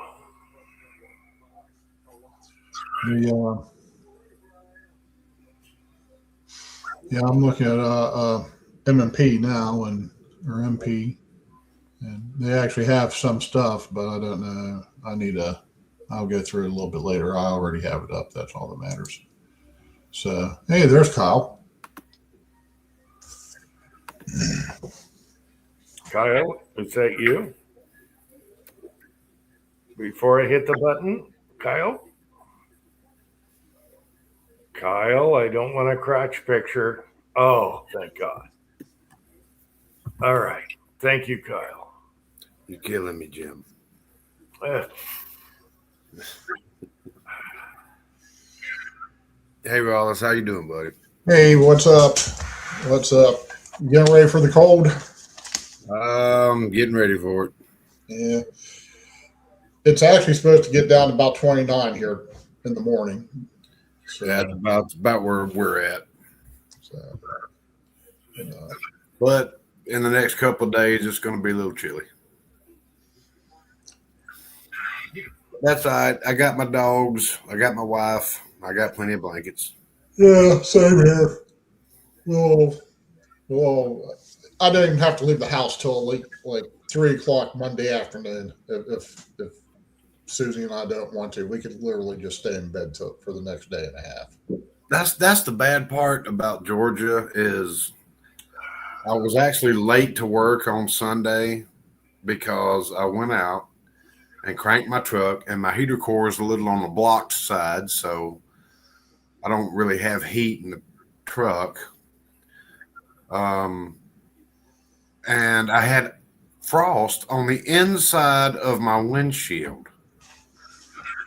mhm. So it's not like I could just scrape it off easily, you know. Right. Yeah, and you so need a defrost for that. Yeah. I'm sitting there trying to let the truck warm up, and it was pretty damn cold Sunday. And, I'm sitting there blowing 31 degree air on a 18 to 20 degree windshield. And I'm like, what the fuck? Yeah. I work 3 miles away from my house, and they give us a 15-minute grace period. And I'm thinking, I'm never going to need that. Right. Shit. Yeah. I clocked in at 6:21. I was like, mother. It you can drive there quicker than it's gonna actually thaw or defrost. I'm looking into getting one of those little 12-volt cigarette lighter things from Amazon. No. No. The little heater you plug in and oh. Hell yeah. Well, they work, but yeah. Well, I mean, even if my heat did work, in the time that it would take me to drive to work, the truck wouldn't be hot. So the heat part doesn't matter. It's just that pesky defrost function. Mm-hmm. Just keep some map gas in there with you. Just Shit. And what truck is this? Because usually defrost is your default. Oh, no, it blows out the vents, but the heater core is topped up. Oh, okay. It's a brand new 97. Mm-hmm. brand new 97. It's got a brand new engine in it. I rebuilt the transmission in it. I rebuilt the rear end in it, the front end. I mean, it's a brand new truck. The only thing that's got 480,000 miles are the frame rails. Ross, I do not have a 357 hollow point. I've got every other bullet in the 357. Now I've got all kinds of 44 and 4570 hollow points. Yeah. We even got a 30 cal hollow point. I am looking at the M&P and it looks like they'll have something that Yeah, but you want to shop around. Ship to you. Also check Arsenal and Accurate, just to see what the prices are and what you want. 2 cavity, whatever. Arsenal's a little bit more expensive, but man, they make a great mold. Yeah. Well, see, this is it's always been in the back of my head to have molds for all my major calibers as far as handguns go. Yeah, and finally, especially after Thor's axe was busting my balls about not being into it, it's finally, I guess you're right. I need to start doing it.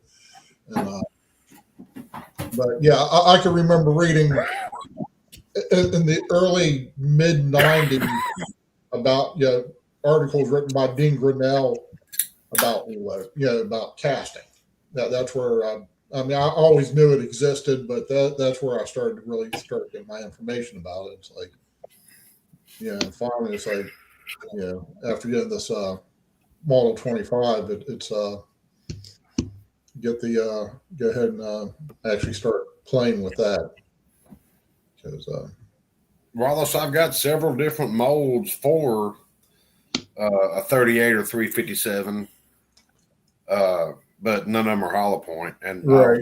We're not heavy enough for what. I don't even own a 357. All mine are 38s. So Right.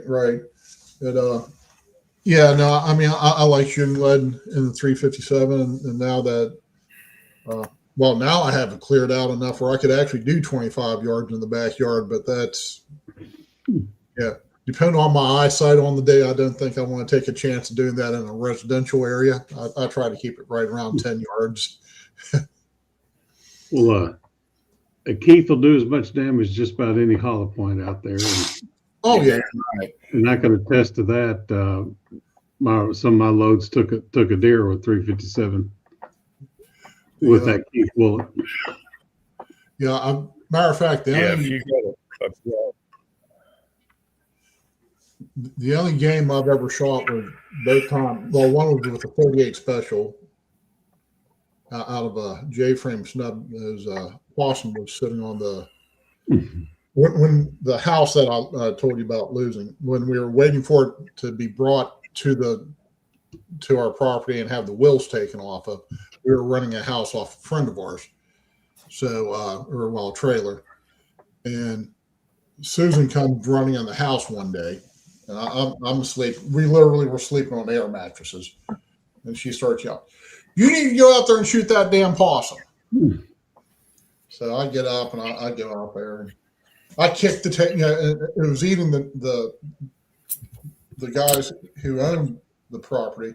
They laid out cat food for their cats. They probably had as many cats as Fuzzy.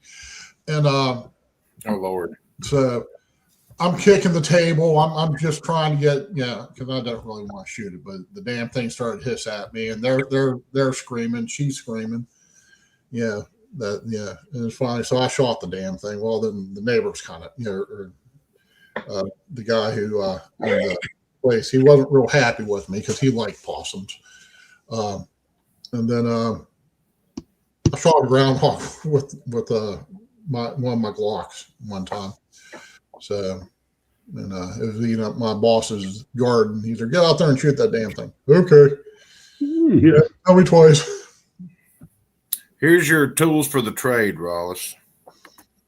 First, right. Elmer Keith. Let me click it. Oh, you unclicked. I'm lagging in the garage. This is my NOE. And let's see here. I don't know if I'll give you a good picture of this. Here, where's the? Okay. Yeah. See, that's how the hollow points go. This is the way the. Well, you know what a Keith bullet looks like, right? Oh yeah, I've shot a ton of them. And then here's your other tool for the trade. And I can show you the bullet. The sushi knife. That's one of the sushi knives I had to revamp this evening. What's wrong with it? No, just normal weekly, actually bi-weekly maintenance. You got to make it where you can shave an oyster. Right. Okay. I'm good enough where I can freehand on stone, but I can cut. I can't do newspaper yet, but I can do just like computer. The hard thing about these things are you got to make it so they're single-sided. They're single-sided. See, there's no bevel at all on this side. Right. So what you have to do is you have to file this side totally flat. You can take a hone to this side, or sharpening steel, whatever. Mm-hmm. But what you'll get is a bevel on the back side, and you got to just straight take a stone and as flat as you can get it, which is perfectly flat. This side of the knife will never be pretty, okay? Yeah. This side over here, that's pretty. Yeah. But get that burr off and then sharpen it up, and that'll get you through a couple of days. Do you scream at the door when somebody walks in? Do I scream at the door? We got one of those sushi joints in town that's really good, but when you walk in, they're, what's going on? No. Hmm. I took my other knife. I brought it home last night, and just my chef's knife, and tuned it up. And lady next to me said, "Hey, let me see your knife for a second." I'm like, "Okay, here you go." And she filleted a tomato on accident. She's like, "Holy shit!" I'm like, "Yeah, can I have that back before you drop it?" I gotta fillet a bunch of fish and chop them up and everything in the morning before rice gets done, and I actually start the job. I was taking care of everything else before I went to bed. Super white tuna is my out and out favorite. Little buttery and mild, sweet. Now I'm in the basement. No leggy. I think I got a pod that's gone out. I don't know, in the garage. Anyway, I can tell you that video you put out with the wigs, man. I even looked at my wife and I said, "Just wait. There's something coming at the end. There's got to be. As stupid as this is, there's going to be something at the end." And then you said something about a blooper, and I went, watch this. And it panned up, and I said, "See, I knew it was coming." That was good, man. You made me laugh. I appreciate that. Well, that's why Cold-Hearted Bastard does it. It makes him laugh. It makes me laugh. I laugh more than anyone. Just doing the videos. My son was behind the camera, and he was laughing. Okay, I'm not giving it away because Ozark said he hadn't seen it, so don't give it away. Video all week, yeah. It's funny. It's funny. I know if I can make for my son, it's a chore. I said, "Hey, I need someone to hold this because I can't do it on the tripod." And if I make him laugh, I know it's good because he's pissed off. It's just work for him, And if he laughed, he giggled. So yeah, I like that video. I kind of cramped it all in one night, and I was in the mood, but he was willing. I took him away from his whatever he was doing. But when he snickered behind the camera, I knew, okay, we got something here. It's good. And Kitty, I do have diamond stones. That's just not what I use for what I'm going to take to work every day because they're going to get dull. It's a lot quicker with just a whetstone. I start out with a bad of 400 for a couple of licks, and then 1,000 for a while, and then 3,000 to get it decent. I've got all the way up to 10,000 grit diamond stones. I don't think I've ever used them though. But I have used the 1,500s and 18s and 2,000s before. Bo Nix is out for the rest of the season. He fractured his ankle on the last play of the game. Who's that? Bo Nix, the quarterback of the Broncos. Oh, damn. That's going to suck because they won, right? Yeah.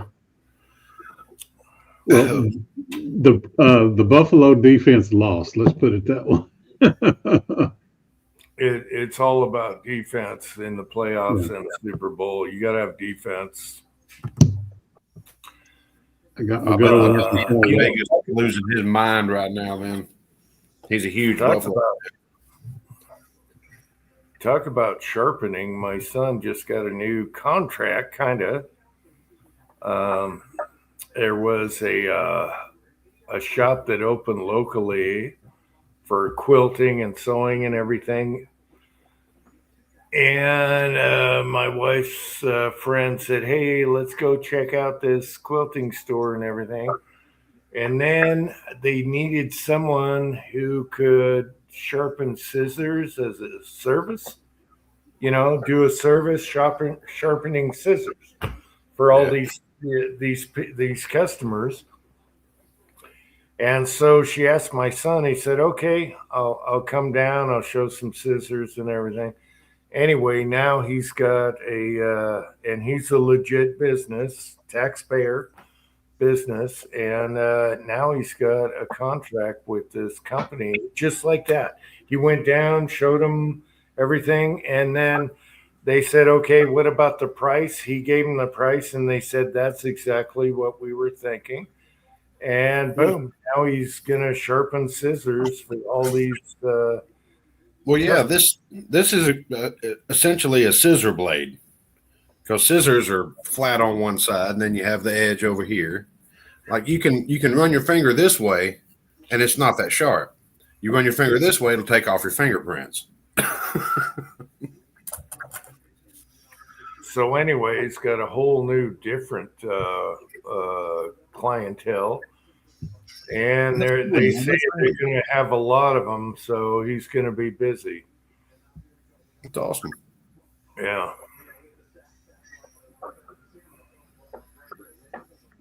So, Rullis. Okay, I do have a hollow point. It works for 9mm and 38 357. I think it's a one. Let me grab it. Anyway, that one does work for both. The thing is, when you're doing hollow points and 357, you got to get the alloy just right.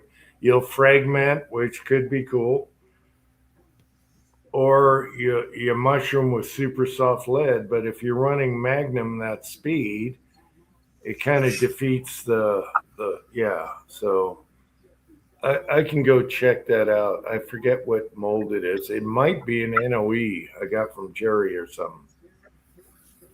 Yeah, the secret to that Keith bullet's that hydrostatic shock it creates. So it works like a hollow point without having to mushroom out. Yeah, if you got a big ass 357 bullet, you can do the Ohas cross on it. You know, it depends on your alloy though. There we go. I'm still going to try I do want to, like I said, try the hollow points first. And yeah, 99% of them are going to get shot into a box full of, recycled car tires so that they can be redone again. But that one chance in a 10 million or 10,000, whatever the number might be, maybe the way things are going right now would be 1 in 10. And a little extra. What, 110 grain? No. 1 in 10 chance of having to use it to fight with. Oh, yeah. Yeah, no. I played around with some 110 grain 357s, and they were fun, but no, if you use a H110 or anything like that, all you're going to do is burn out your forcing cone with something like that. Right. It's going too fast. It's welding, torching your forcing cone, and that's where you want a heavy bullet with magnums. I have powders. Yeah.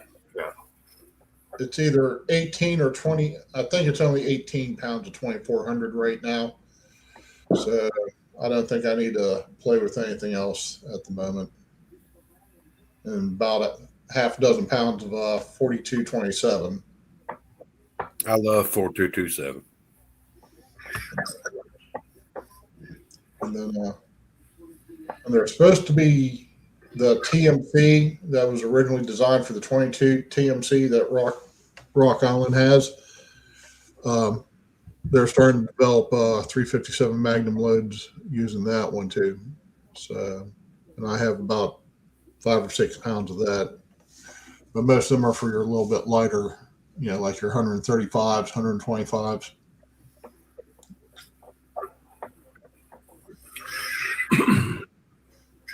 Yeah, just don't go super light like the old FBI or police loads, like 110 grain, 357. It's just going to burn out your forcing cone and you're gone. Your barrel's gone. That's why I like heavy with magnums, whatever it is, 357, 44. Do the heaviers. You're not going to burn out your force and cone. Even with the ball powder types. Yeah, Rollins, you need to get you some 44s. I think I'm pretty good on 357s right now. I have last year was a pretty good haul. Yeah, I'm looking at the 41s, and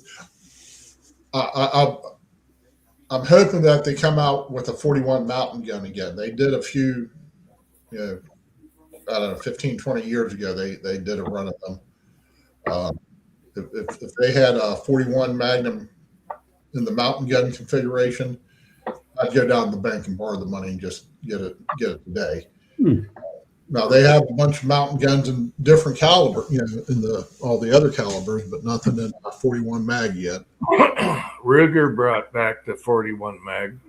So, and well, yeah, I mean, Smith has a bunch of, I'm trying to get the classic collection put together.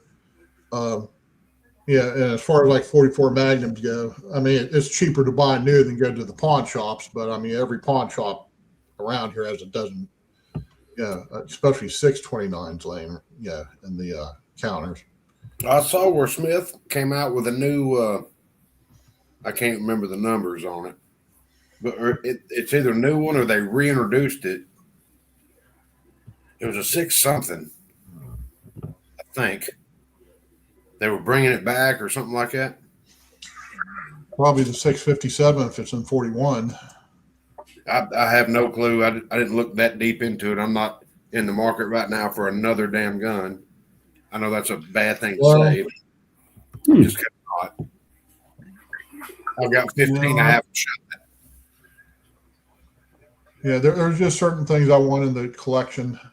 Yeah, so that when I go, Josh can get them, and I'll probably, spread them out between members of the family, nephews and stuff.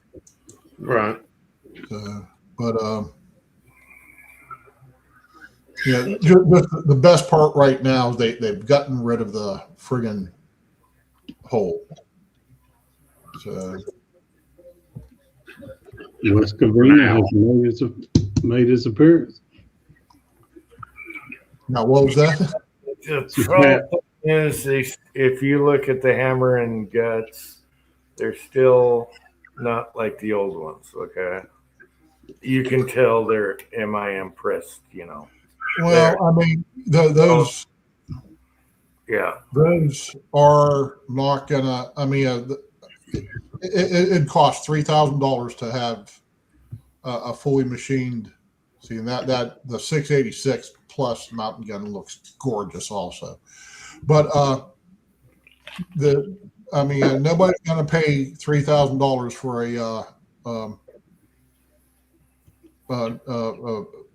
a completely machined Smith & Wesson, especially a blued one that's done with true bluing. It's just that there's too much other stuff out there for people to buy that's a lot cheaper. Nobody. It's just not going to happen. So getting too wound up about it is just We have power brakes now, guys. Sorry. Jesus. Patriot Paul, I will say that Rock Island does MIM really good, probably better than Americans. Super hard. So there's that. Yeah. I've got a Rock Island 32, or was it Super? 38 Super. Yeah, I got a Rock Island 38 Super. And that son of a bitch is fun. I know that's not what y'all are talking about. But That's Willie's old gun right there. I like the south of the border guns. It's fun. I like it. Like it a lot. I have Kenny's prototype TCM bolt action rifle converted to 9mm. And when I went to Stone and file on some MIM parts from Rock Island, man, those were rock hard. Rock Hmm. hard. That was incredibly tough steel or MIM. Catch. Kyle, you might be thinking of the 610 mountain gun, which is a 10 millimeter setup. I can't remember which one it was, but they were introducing something. I thought it was a 6 series pistol, but I don't know. It's reintroducing or something like that. Pat, is that really you? That's really me. That's good one. Okay, all right. Who in the world could fake that? Oh, look who's Yeah. here. James Pullard, I am very impressed with T-Soft. I think my next gun. I just saw your background back. The Yeah, whole thing. You were Let's blocking go it. here.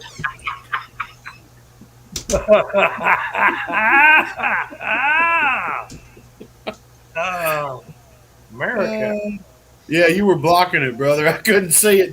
You moved a certain way, and it just got me. That's funny. Protecting America. Yes. That's Mar-a-Lago. our good spot right there. I really have to take a picture of this. I got to show. Hang on. Don't get in front of it. Don't get in front of it. Oh, you're in front of it. Stop, man, move. This computer's trying to find somebody. Oh, damn Yeah. it. Up it. We'll see if that got it. That might have got it. Hang on. Nope, didn't get it. Okay, I'm not sure about all the controversy and all that, but Greenland is the one spot that protects us around Canada, which does not protect us. So why not? Yeah, he's thinking, he knows that's the one area we're vulnerable because Canada is not going to protect us, and that's the one spot. Dang it, Jim. If you had Pat blown up, I could have just got my picture that I wanted. Ah, jeez. Jeez. Go back outside, Pat. Or lean back. Yeah, just lean back. Just lean back. Oh, got it. Oh, crap. He moved. Hang on. I'll get it. Now what? I'm taking a lot. I'll get it. Of what? And there's the door to Greenland. Anyway, I got something that'll work. The screenshot? There, I just got it. However, the first thing we need is a golf course, a Trump golf course. All right. Oh, that? Yeah. Oh, brother. Okay. We need a Trump golf course, Pat, now that you put your ears on. In Greenland. In Greenland, the ice course. Oh, No, Paul, I got it, man. I appreciate it. I'm sorry. It was just the spirit of the moment got me. Oh, I can mail it to you.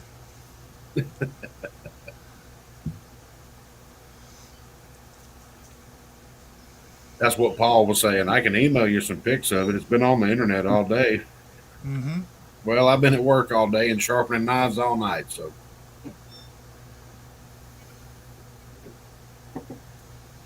Part of it. how you doing, Pat? I'm sick as a dog.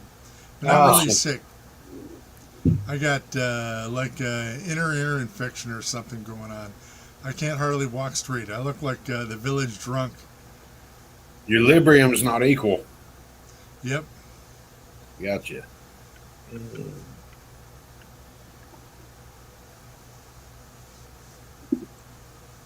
Wow, did I shut all this all down? You guys were chatting up a storm. Oh, no. Anyway, I did go to the range today. I didn't go shoot, but I got some stuff that I've needed for a while. I got some 4570 brass and a cleaning rod, and The primers there are still $110 a brick. So no wonder no Jeez. one else was in there. Shells has got them for $55, large rifle. Yep. No, they're 40 something now. For regular. I'm gonna drive over to Tulsa and go to Shells. Yeah, Shields, Tin Man posted Shields is 40 some dollars now. And that means when they're on sale, they're $10 cheaper a brick. So look for $39 soon.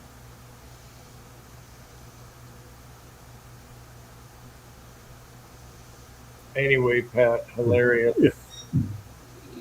Yeah, you don't get pulled over for DWI when you got inner ear infection. Walk that straight line for me. That ain't gonna happen.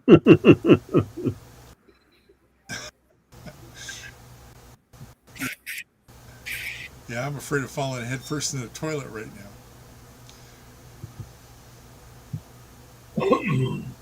So you got vertigo? Yes. I've had vertigo. It sucked. Yeah. If you turn your head one way, you go dizzy and you're garbage. Yeah. Oh yeah, it's like bed spins in high school after too much tequila. So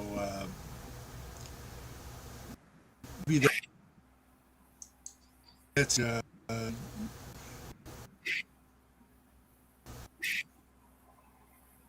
good right now. What?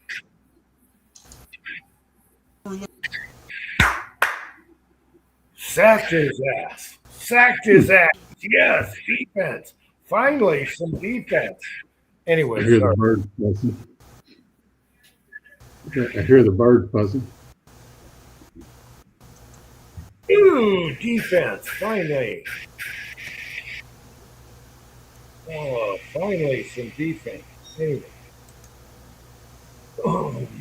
Is Yeah. it still the second quarter, Jim? Huh? What's that? No, never mind. No, my phone just updated. Okay. I was just checking the score.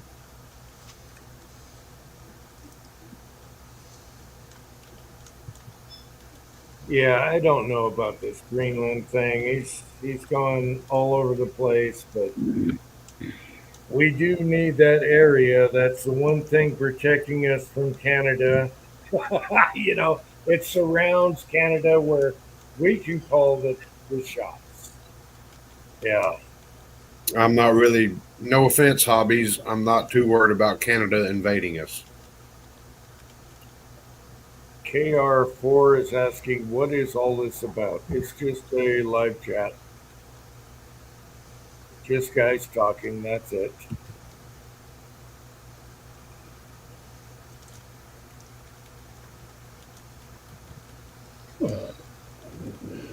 With a football game going on in the background. Yeah. Uncle John, that's not the old D they used to have, but it's working, kind of. I want the dominating D, the intimidating, shrink the peepee D. Like when we won the Super Bowl against Denver. That was D.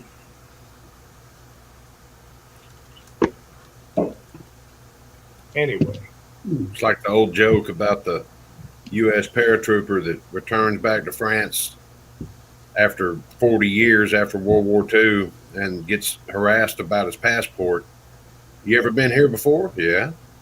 Well, surely you know you have to have a passport. He said, well, when I was here 40 years ago, I couldn't find a Frenchman to show a damn passport to. They're good at starting shit and leaving.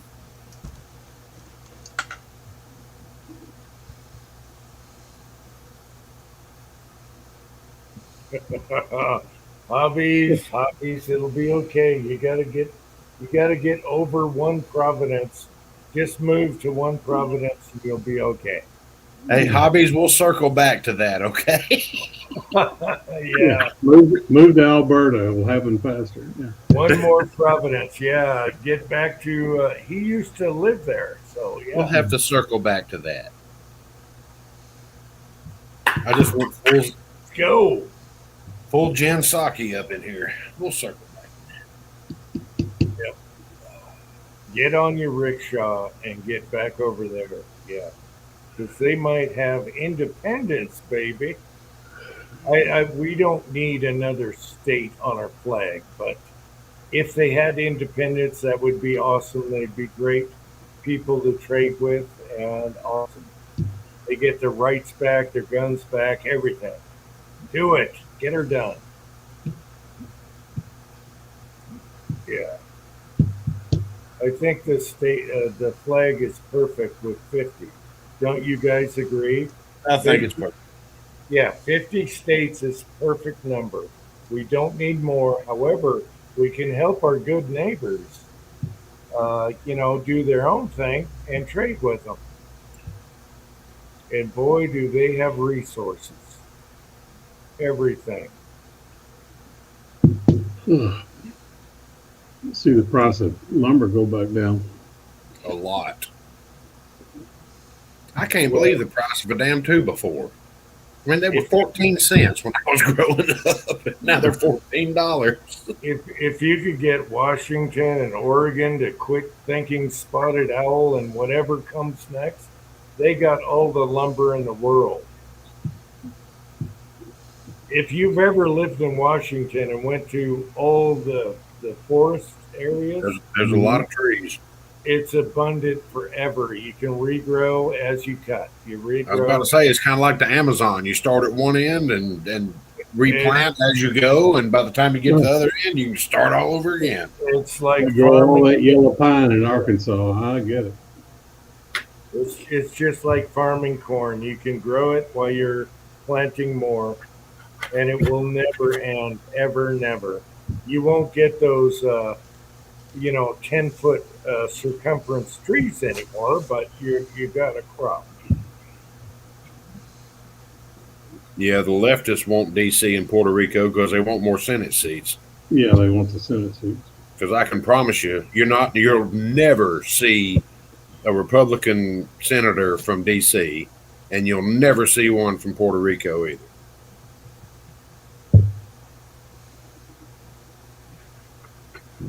Voluntary confiscation. Bury them in the That's an ground. oxymoron. Australians.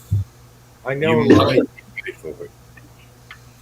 I know a lot of Australian people that came over when I was working in a gun shop, and they told me they buried their guns in the backyard. Protected, of course. Hobbies, I've got a couch if you need one for a while. Right. Just Come on, man. I know it's 3,000 miles, but come on, man. I cook. I've got Missouri's open. You can come. hobbies. Just move back to Alberta where you were from, and accept the cold and get your rights back. That's what I would do. I'd go back to Alberta. No, Jim, we're trying to bring him to the promised land. Vancouver's kind of iffy. They're like this. They want to join Alberta, but they're on the fence. If they get cut off, if Yukon does it too, they'll be cut off.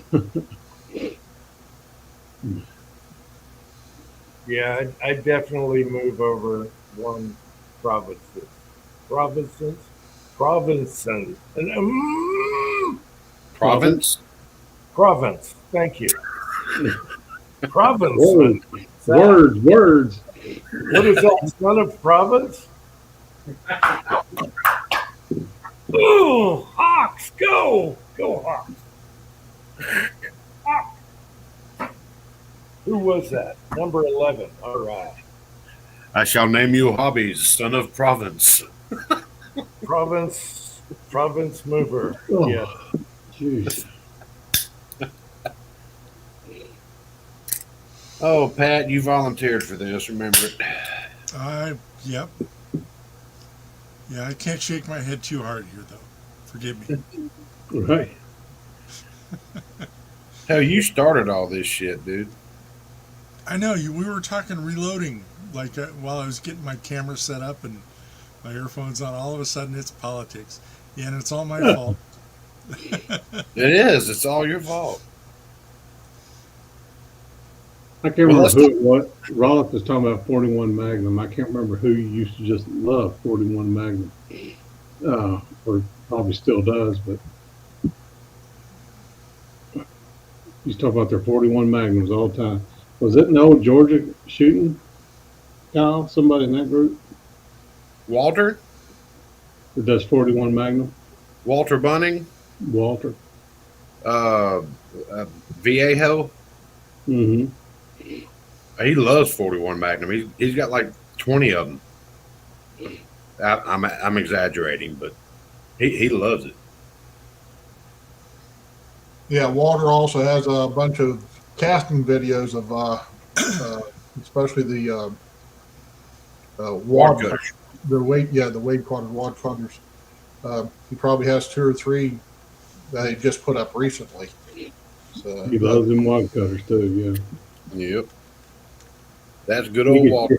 If he could shoot a 9mm wad cutter, I think he would. I've always loved wad cutters, and I've done the Ojos a million times. I probably have the same amount of wad cutters. Well, Patriot, for two reasons. One, it was just to do, but the other idea was to get a little bit heavier than 357 Magnum. Yeah, get a little more speed without having to get all the way into 44 Magnum territory. Plus, it's just nice to be different from everybody else. It's actually a really good performing round. The Yeah. 357 and the 44s, they don't care. They don't care, so it doesn't matter really. 357's awesome. Same with 44 and 41. Yeah, I mean, all the modern Magnum calibers, you know, the 3 classics, yeah, or just, yeah, they all have uses, and yeah, To put it simply, Paul, it's the 40 caliber of the semi-automatic pistols.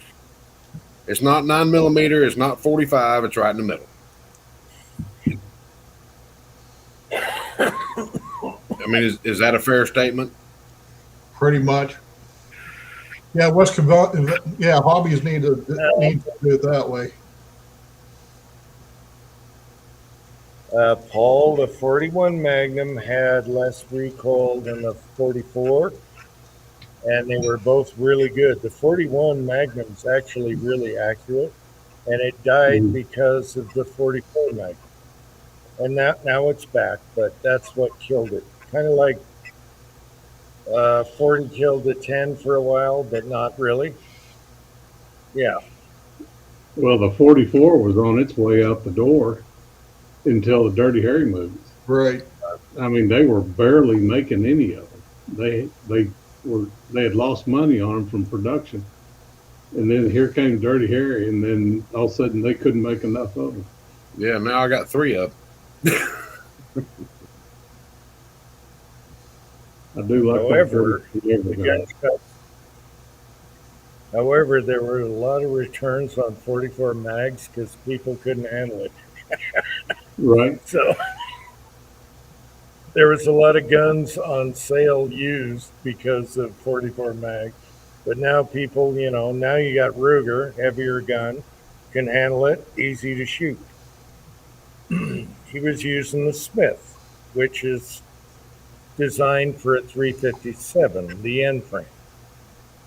I'll say it again, and people will get pissed, but the Smith was made for a 357 in an end frame, and Dirty Harry came out with 44 mag in an end frame, which is That's look why at the top strap.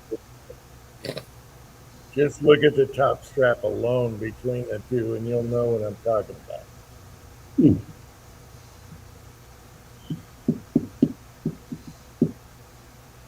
I can go get one of each and show you the difference, but not on a live stream. Yeah, they killed the I live can stream. show you the difference. Yeah, I can show you the difference. One was built around the 44 mag, the other wasn't. It evolved. I can One check is this the out. one is the man. And that pisses off Scotsman when I call the Smith the woman, the 44 mag, the 29, compared to a Ruger Red Hawk. The Red Hawk is the man. Mine's a That beast. pisses them off. It pisses them off, but it's true. One was built for one was not. I got notified by YouTube they demonetized one of my videos from 8 years ago. It was one of the hogs and tannerites. They're like at the 3-minute and 29-second part. We don't think that's appropriate for children. And I just wanted to respond and go, well, you dumbasses, I demonetized my channel 5 years ago. You go right ahead. And I didn't make this video for children anyway. That's right. I mean, we were using Would be Lucky Charms and everything.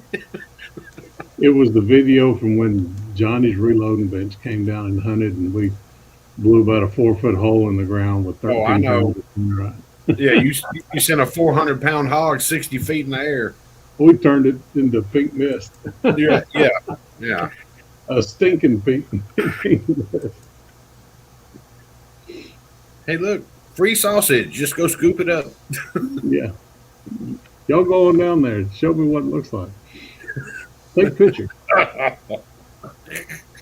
They get about halfway and they're just like, oh. Well, I can guarantee you that entire mess was cleaned up that night by Mother Nature.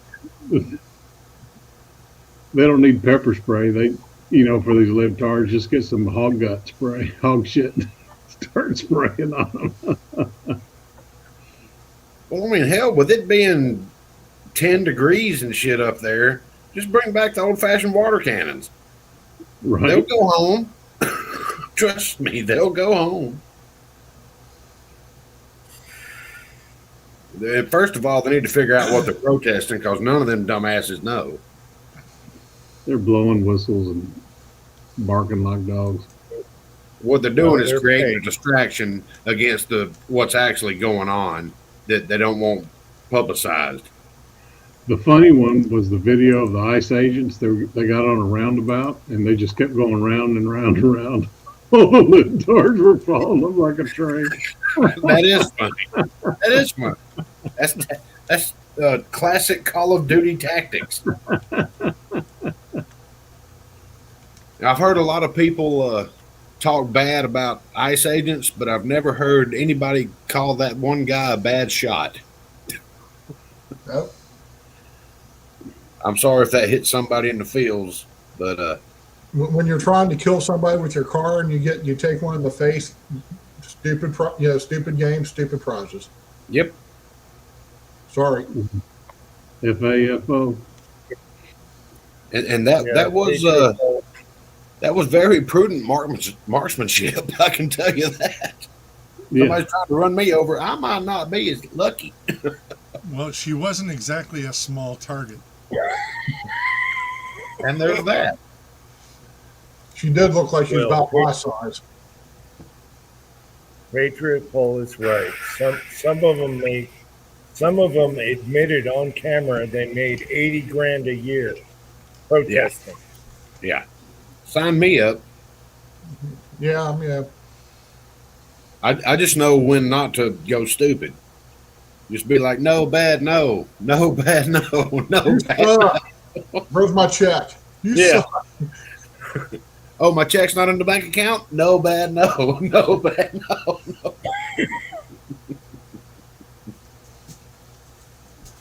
I've got a shirt and everything. I'll put even one of those pink wig or what is it, orange hair or purple haired wigs on. How long have we been on? We've been on long enough to say this. Hell, I'll wear a pink pussy hat. Don't forget the nose ring. I'll borrow the one that my brother-in-law was wearing, and he was proud about it. You mean the septum Clevis pin that the Bulls used to wear in the 1800s. At least in the cartoons, anyway. Yeah, nose rings have always struck me as being one of the dumbest things, especially a guy could wear. Because if you get in a friggin' fight, first thing I'm going for is punch you in the nose and grab that ring and take it I with was about to say, just grab it and pull. Mhm. Looks like they got a booger hanging out of their nose. Yeah, you'll go wherever I tell you to go. That's where you're going to go. I'm not going to just give it a little tug. I'm taking your nose with me. If you're stupid enough to give me that opportunity, I will take it. That's what I'm saying. You're going to go wherever I tell you to go. We used to call it a double booger pull. Stick 2 fingers up there and wham, you're going to go where I tell you to. What was the movie where he grabbed the nose ring and ripped it out? What movie was that? Anyway. Is probably Heartbreak Ridge, and I think it was it wasn't a nose ring, it was a earring. It was an earring. It was Eastwood against the Ayatollah of Rock and Rolla, whatever his character name. What the hell's the guy's name? He's been directing movies for 30 years now, and I can't think of his name. Was it Spike Lee? It wasn't Spike Lee. Fuck him. I just threw that out there. Oh shit! What's the? I can't remember his name either. I know. Kyle, I was on an airplane with Spike Lee, and dude, you would tower over him. No shit. Oh, he is a little bitty guy. I bet he is all of 5'2". Oh Yeah. God. I feel bad for him. Oh, okay. It was the Punisher that he pulled the nose ring out. Okay, Punisher. Yeah, all right. Look, I haven't seen the whole movie, so I've only seen a couple little bits and pieces. I watched a couple seasons of the TV series on Netflix. Every girl on TikTok is wearing nose ring. It's all the thing. And I just want to walk up to him with a 9-volt battery. Zzz. yeah, Just guess- walk up there and grab him by the nose. Pull that post on the inside and start shoving through the septum. They'll listen to you. There you go, Mario Van Peebles. So, All right, Michael. Thank you very much. Hilarious. Yeah, nose. Oh, touchdown! Touchdown! A foo! Damn, I've got to turn my damn volume down, Jim. Well, Cranky, if you're still watching, I told Cranky they'll make up. The Hawks will finish it for what happened to the Eagles. Because San Francisco beat the Eagles. They said, okay, bring them back to the Hawks. Hawks will finish them. And it looks like that might happen tonight. I don't want to get ahead of myself. But there you go. Birds of prey tend to prevail. Yes, Hawks. We got lots of Hawks in the backyard. Hawks.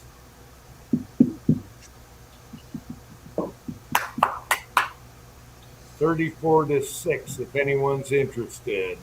Oh, Yep, wow. I just saw it. Phone just Yeah. updated.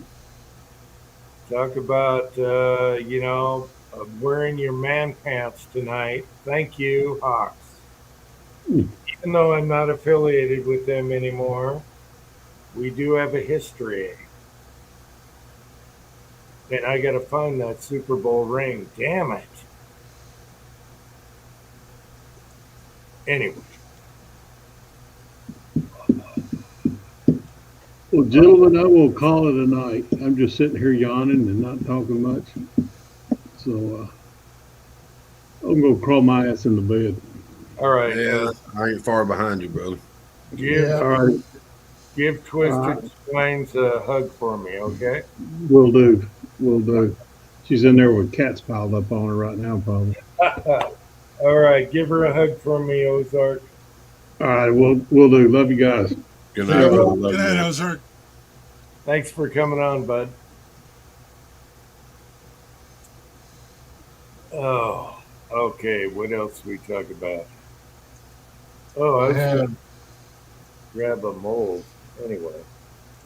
We can talk about the fucked up weather I've had. Tell us. Dude, It's been over 80 degrees for 3 days now. And it's going to be hotter than a son of a bitch tomorrow, too. So I actually had to turn the bedroom AC on last night. I couldn't sleep, sweating my ass off. And your spouse is pissed because you bought an electric blanket because of me. Perfect timing, too. That thing, even it's unplugged right now, and it's still hot. I know they put more weight on the blankets. Yeah. Yep. Yeah, but electric blankets come in handy if you're in cold weather. Oh, I'll tell you, the week before, I was freezing my ass off. You know, it was getting into the low 60s in the bedroom, and I was freezing. But, no, it's the last couple, all week it's been hot. Yeah, my legs get bad circulation when it's cold, and I'll sneak in there in the afternoon and crank the electric blanket, watch a movie, and get my legs warm again. Yeah, old man thing, I guess. Boom, 1 hour, I'm good to go. I get back up, do whatever. The Susan likes to sleep with the fan on, even when it's cold like it is now. So Wow. about, usually when I get up to take my fourth or fifth piss of the night, I'll eventually turn it off, and she'll. About an hour later, I'll hear it fire back up. Yeah. So, yeah, for me, the AC control is on her nightstand. So I go over there, and as soon as I hit the button, man, that arm goes out like a 3-year-old whack. You know, so I got to stand back just to keep my balls safe, turning that AC on. Yeah.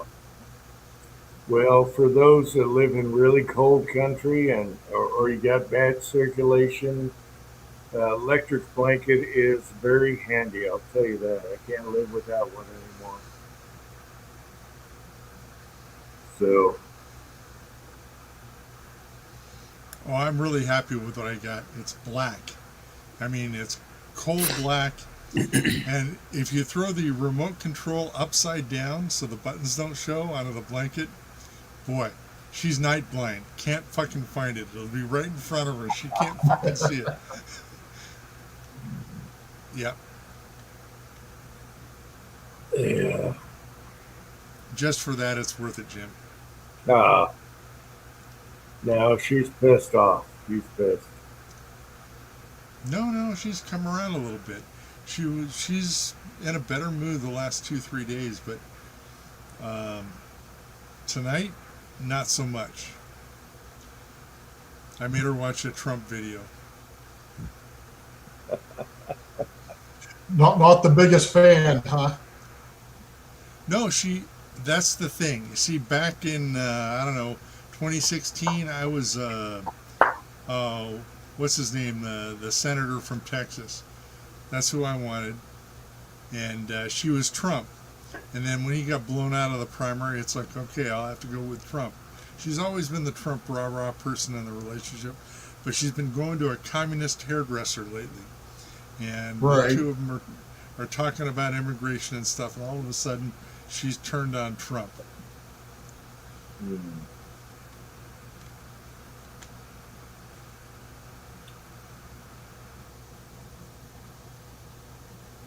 Yeah, Well, but didn't she immigrate also?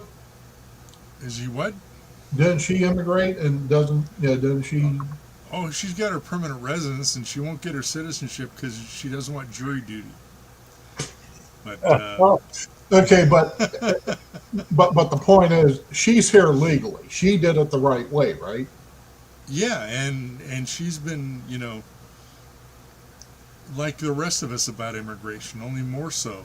The kind of hoops that make you jump through, like the Scotsman. If you earn it and you go through 3 or 4 years of hell waiting and the bureaucratic bullshit, it's like hazing in a fraternity. Sneaking in is no good, and she feels the same way.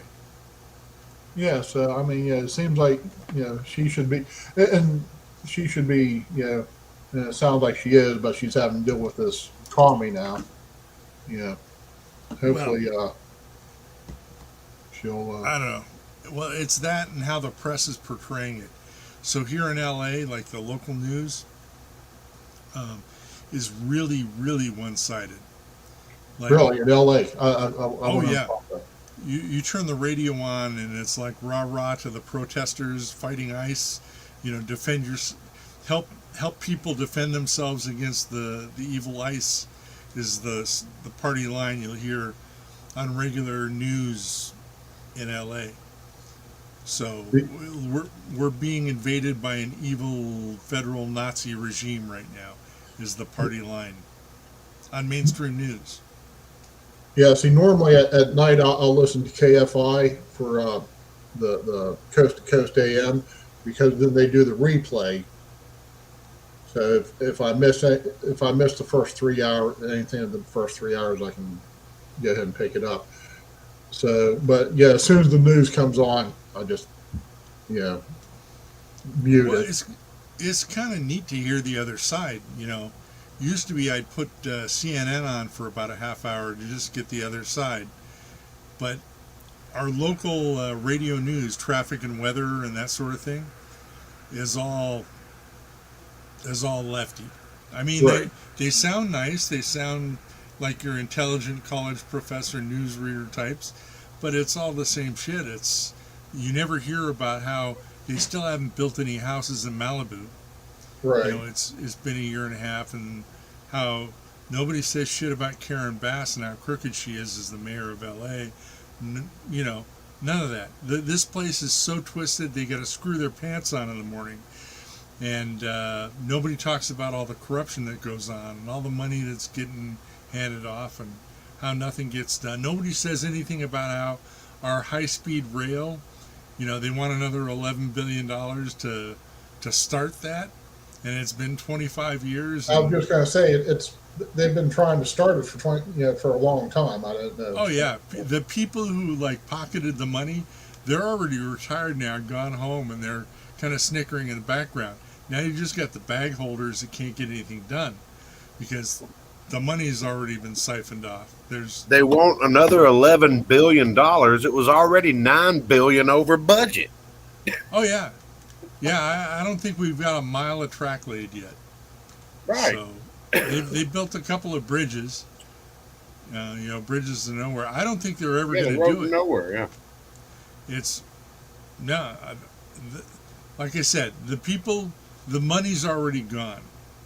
They financed it with a bond. We're holding the bag. There's people with nice houses, that have retired now on credit. My credit. No. But the whole place is like that. I mean, we did a bond on the homeless. There's more homeless now than when they took $2 billion for the city of LA. A property tax bond. They could have gave, for the amount of money that the state has spent on homeless, they could have given every homeless person $475 million. Oh, I believe And it how many now. people? How many people have they helped? 25,000. Where'd the money go? Come on. The big thing here is the homeless shelter thing. It's like $450,000 for a one-room apartment for a homeless person, and they get the money and they never build it, but it's already just insane. But that's okay. The governor's buddies that own the subcontractor, businesses and all that stuff that don't exist, they got paid plenty of money. It's just not my fault that the subcontractors didn't show up to build it. Yep. So It's amazing. I don't know. It's a Leering Center. I was trying to figure out some way to work the Leering Center in there. You're welcome. Well, I mean, circle back to the news. I was watching. It was on YouTube, but one of the local stations were trying to make a big deal about ICE, and they're talking to this restaurateur who she's legal but she has Latino, and of course this is Florida. It's a Latino state. Yeah. But they act like anybody who's Latin of any degree is just swam across the Rio Grande. But she was talking about how she's scared of ICE, and they were showing the ICE protest. It's like 4 or 5 people standing there saying you suck because this is Florida. Everybody's either at the beach or doing something. And they have better things than to stand around. So there's not much as far as that stuff goes, but they're trying to make it into something just so that they can, get into, have the same They're trying conversation. to distract us from something else. Always Well, think that way. But That's not only what- that, but then like I said, here in the Jacksonville area, they're just trying to get in, trying to catch that wave of the news. Yeah, they want 5 seconds of fame. Just like if there's a major car crash or a truck crash in some place 1,000 miles away, they try to involve the local to just tag on, just keep people walking for another 30 seconds or a minute. So, there's plenty of lefties in this state, but they're still outnumbered at the moment, anyways.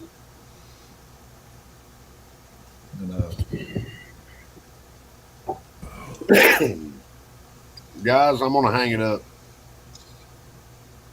Well, Oh, see you I in got- the year. I got to go. I got to be up at 4 in the morning, which ain't Kyle, far it's from good to see you. Keep those calluses going. And Oh, they're growing. I'm fixing to have to take some shears to them or something. oh, you got a froggy. You got a frog. How are the frogs doing in the cold weather? I haven't heard them. They're frozen. Oh, Pat, you weren't here. Me and Rollis actually got to meet. What? You I got to said me meet? and Rollis actually got to meet. Oh, that is After too what, cool. 4 years? Yep, it's been a minute. So I wish it could have lasted longer, but he had to go to work and I had to go to bed. Yep. Worked out pretty good though. It was Oh neat. yeah, you only had to go 2,500 miles out of your way. I went 15. Yeah. No, I didn't. It wasn't really out of the way. Like I said, I was going to Savannah anyway, so I was going to get to Atlanta instead of through. They've opened up a portion of 40 that was wiped out in the gorge a couple years ago after the hurricane. Right. And well, they have it partially open. They have one lane going each way now, while they finish rebuilding everything. So a lot of times I'll take that way just to have a different route. But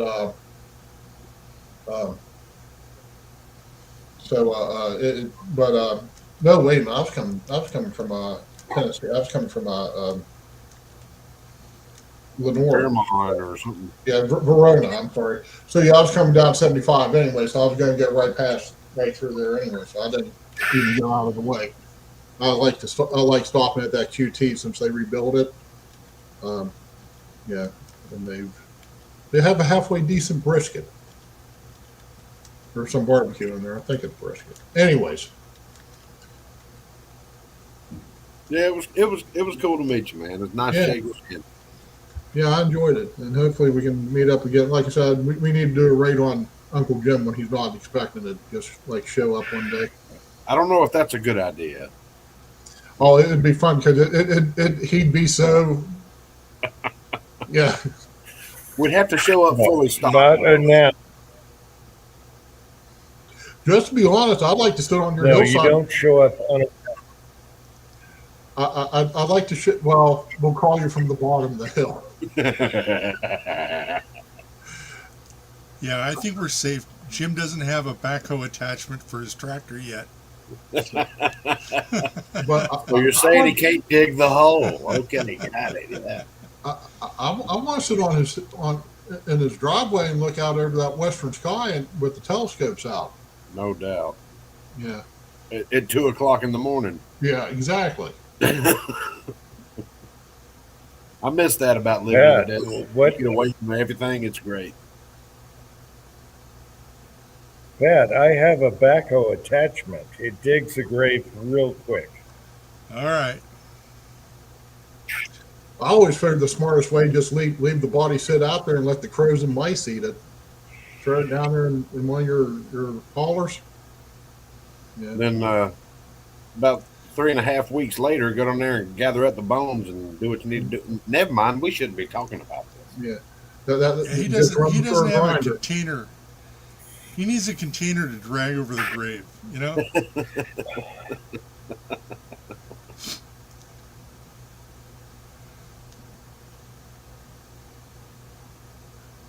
All right, Kyle, I love you. And take care. Damn, Pat. God damn it. Oh, shit. All right, I'm going to bed. I'm still going to keep y'all on, but I'm getting off here. All Okay, right. good Good night, Kyle. See you soon. Good night, guys. Let's see. Good night, Kyle. I'm lagging here in the garage, but good night, Kyle.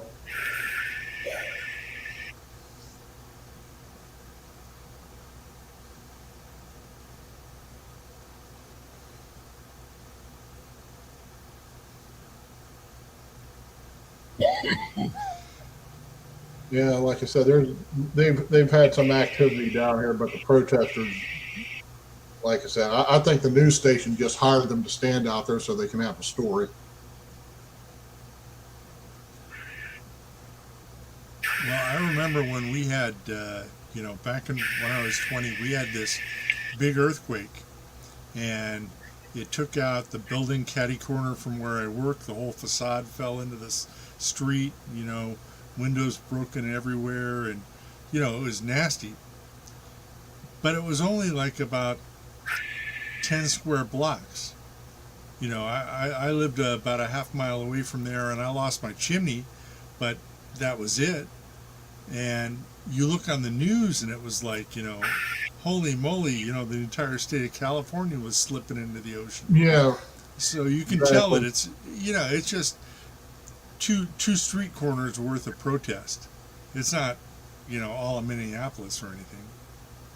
it just well. See, here's the thing that still blows my mind: how are they getting away with interfering with law enforcement? Doing their duty. These people have warrants. As far as I know, they're all legal warrants signed by a judge. Yeah, and you send there, and you start preventing them from doing that job. Is that like a felony? I don't know. I'm not a lawyer, but It could be. It's one of those. It could be, Ross. Like what they did to us.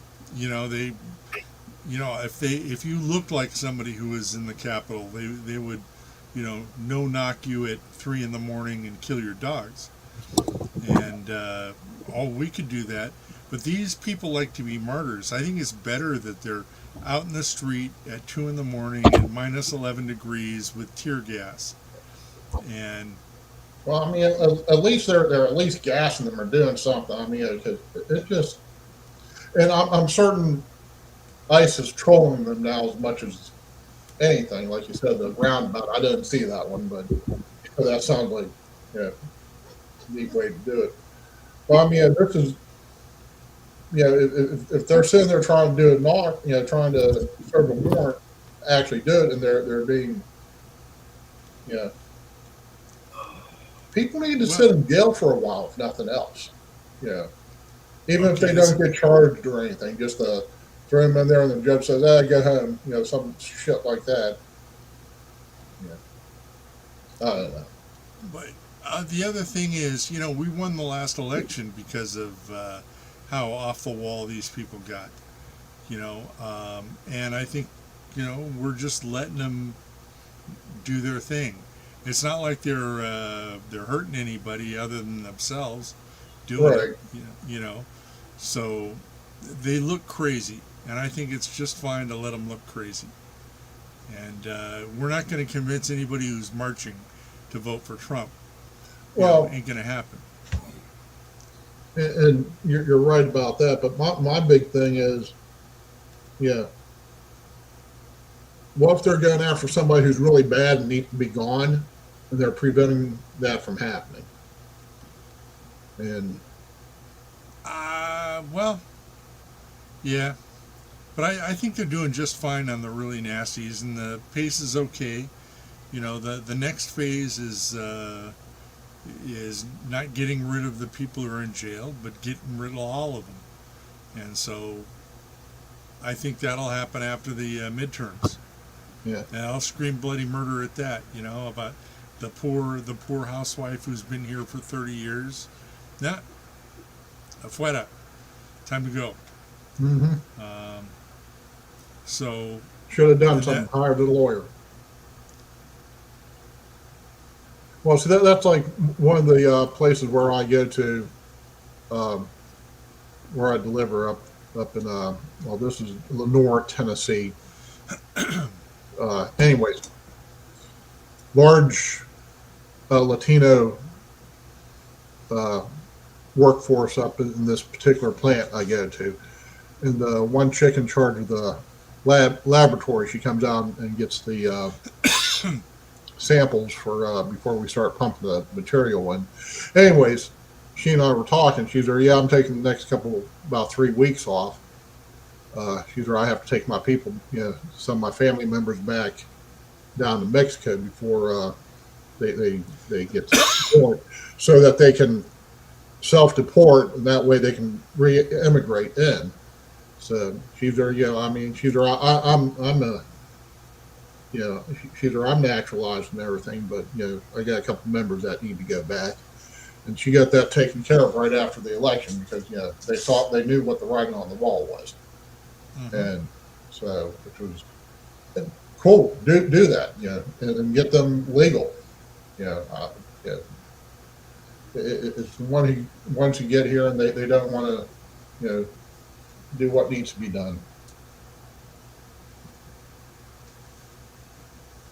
Well, I'd just like to see, it'd turn around a whole generation. If you were 16 and you could get a job at McDonald's again, you wouldn't have kids in the basement anymore. There'd be people hustling to get work. But right Yeah. now, if I'm 16 and a half looking for a job, no, there's nothing there. It's already taken. Yep.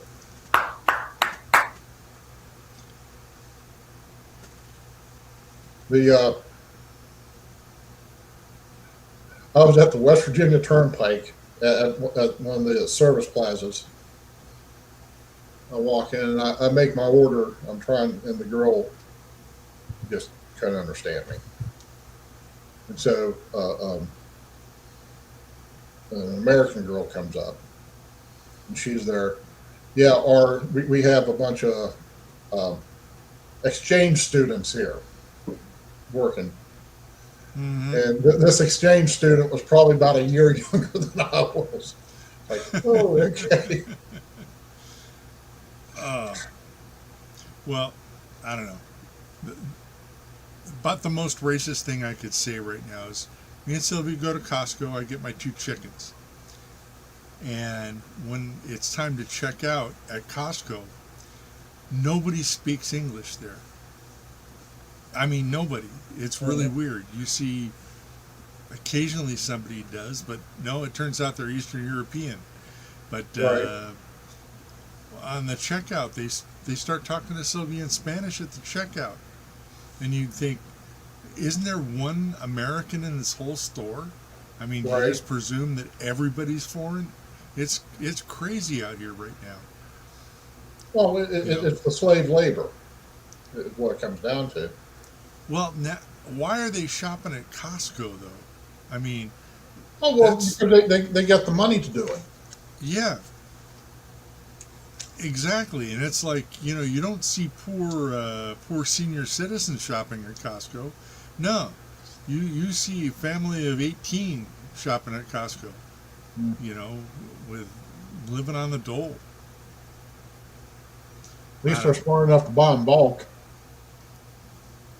Well, it's crazy watching the shopping carts. They're like, you know, it's crazy. Like $1,000 worth of groceries, crazy. Mm-hmm. You know, here I am trying to get $10 worth of chicken, and there's $1,000 worth of groceries in the cart. Good stuff too at Costco, but I don't know. I mean, that's how it is here. You know,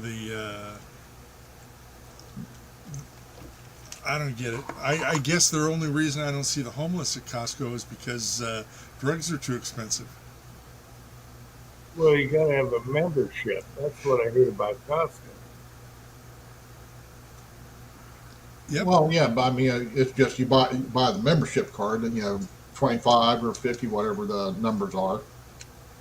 Yeah, and I was just looking into that. If you get a Costco gift card, you don't need a membership card. Wow, you just flash that? Okay. Yeah. Because So that's the trick to not paying for a Costco membership. Get a Costco gift card. all right, when Costco first opened, I thought it was really weird. You had a guard there having to check your ID and Costco card. And I thought that was really odd.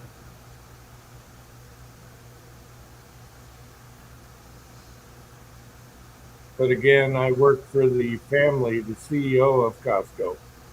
So I know the family really well. And I just thought it was really weird. That was after. But I thought it was odd. The family's really nice. Kind of like Ozark, the series. Anyway, and whatever. Yeah.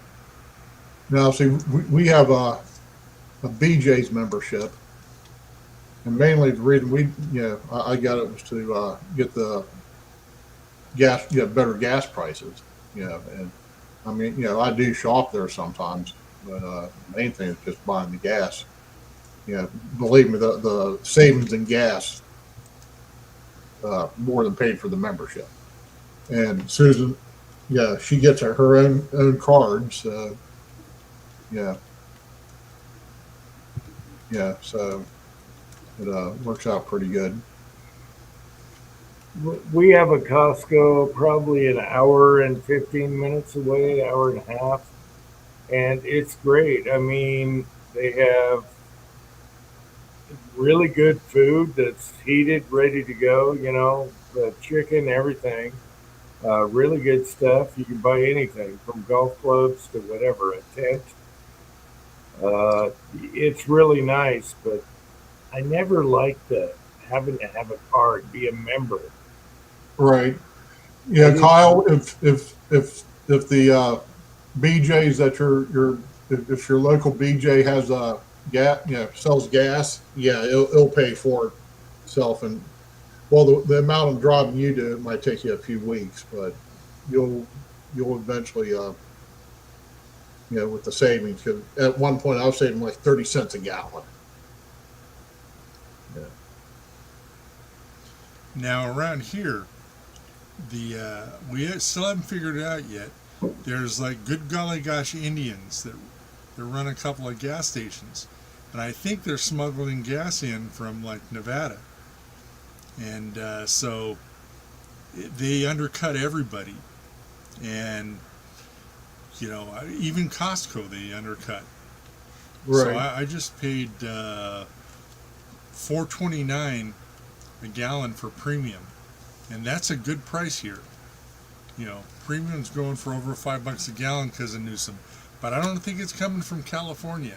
I think that would be a scam. If I was a truck driver like you, Rollis, I'd look into hauling 10,000 gallons of gas across the California border. Yeah, that's something I don't want to get. Yeah, I like not going to jail. No, yeah, whoever these Indians are, they probably have their cousins doing that, and if their cousins get caught doing it, they'll get kicked out of the country because they're probably not here legally anyways. Because friggin' Oh, state of California will just hand CDLs out to illegals without thinking Yeah. twice about it. Well, they'll hand out CDLs to people who aren't even real people. So if they get a summons on that shipment, there'll be somebody else next week. Right, exactly. And the So I'm telling you, Rollis, you could make $10,000-$20,000 a haul. you can keep it. I like staying out, yeah. You'd be helping us out, keeping gas prices low. I'm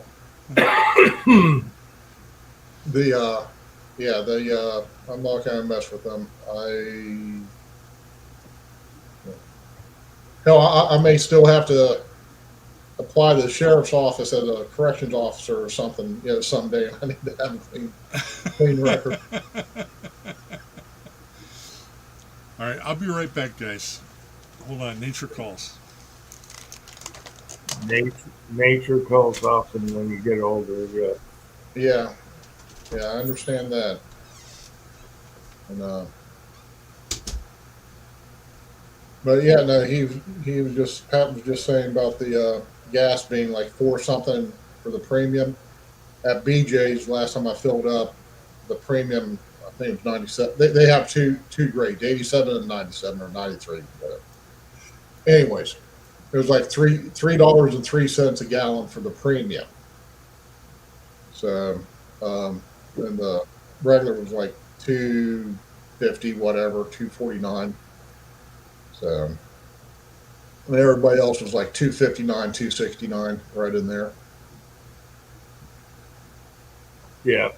Well, gas has come down. It just depends on where you live and the taxes they put on it. So some people are under $2. So wow. Yeah, I've been I would hearing love that. Yeah. So Well, it's down. Florida's a little bit high on their fuel taxes. Nothing crazy, but at least, and I'm certain there's plenty of corruption, but at least they do put a lot of money back into the roads. Where there are some states that have high fuel taxes and the roads are shit. Yes. Yeah. So I will say our state puts it back in the roads because you always have road construction and you have to slow down for that. But yeah, some states your roads are just the pothole ready roads and they're charging you tons of tax. Washington State is one. They don't.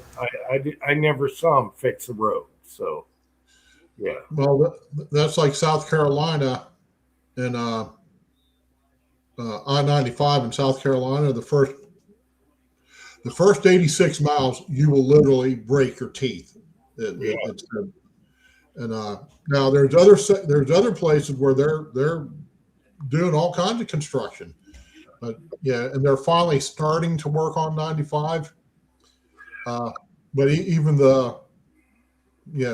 there's some definite corruption going on there because they laid some asphalt this past summer, and literally 6 weeks later, it was just falling right out of the. It's just like they came in there, they laid some asphalt, made it look nice, and get the hell out of there, and it was just falling right back apart. So. Yeah, just depends on where you live. We still get taxed on gas, but if we go up north a little bit, it was like $2.40 a gallon. So hey, that's way better than it used to be. Well, yeah, and here's the thing about it. At least the gas tax, if it's being used for the roads like it's supposed to, that's a really efficient way to do it. You tax the people who use it, and then you take that money that you're taxing and you build the roads with it. That that's actually if you don't drive on the roads, then you don't have to worry about paying the taxes. But it's like I said, the money's the money has to be spent, or has to be generated somewhere. And believe me, there's a lot of people who make really good living doing that job.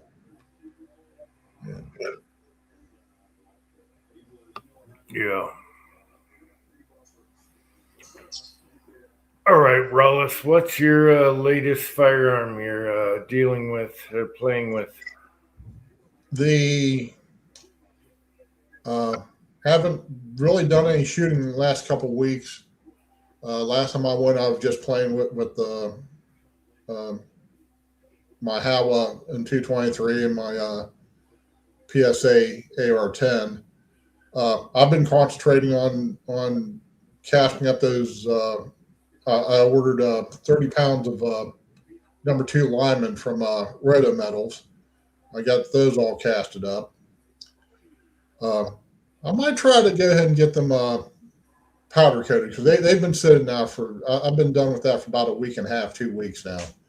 So, but tomorrow I do plan to finish smelting up all the lead I have that I've collected last year out of the backstops, and at least those all in ingot form. I have like 150 pounds now already.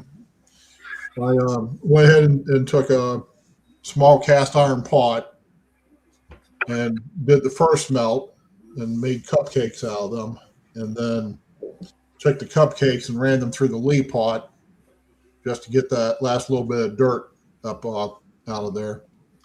And now I'm just going to set those to the side and just have them as the fallback. And then once I rejoin, I haven't bothered to renew my membership at the club yet.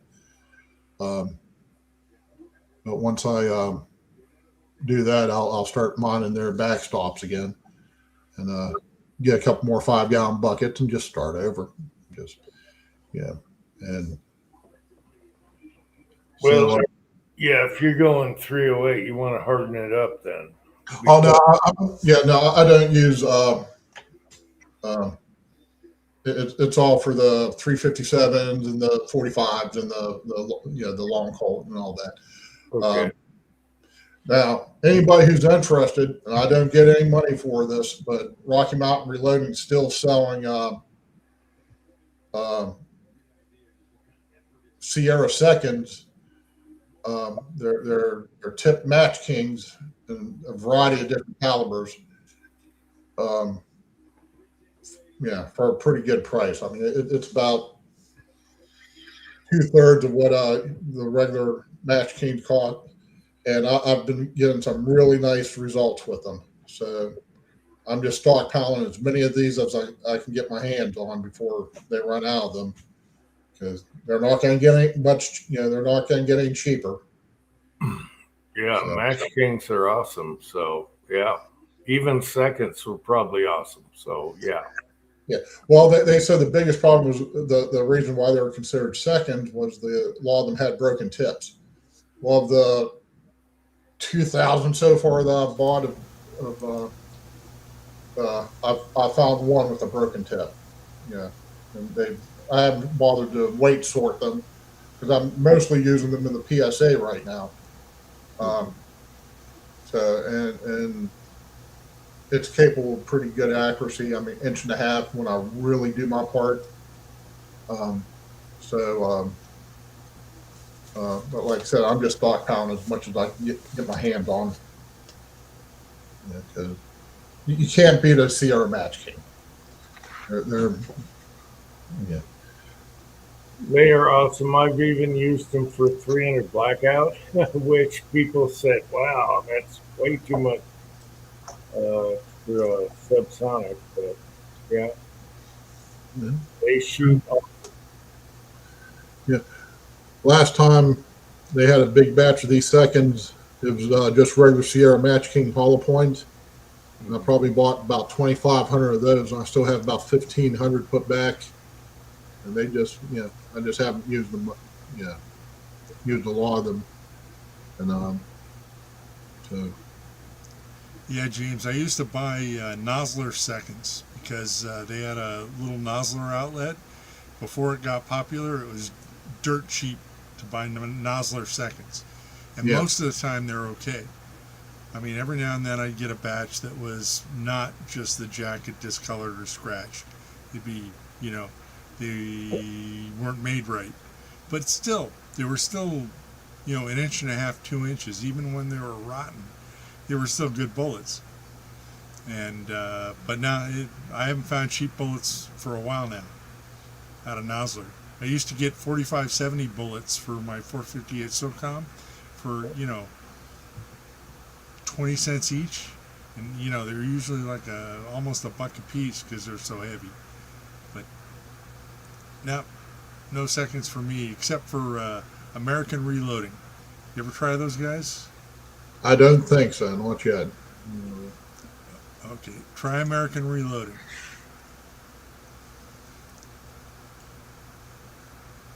Good. So their business is they do pull downs.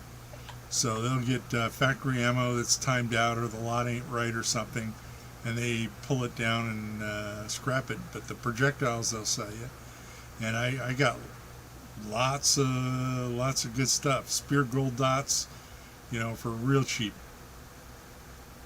For 9mm, it was almost cheaper than casting. And the powder there, good stuff. 9mm. Wow. Okay, yeah, I've been on their site a few times, but I've never ordered anything from them yet. They have they have their own pull down powder that they have their own like brand or name on it. Yeah, but it's it's all from like Federal or somebody. So they'll pull down a big batch of 308 and they'll sell it by the pound.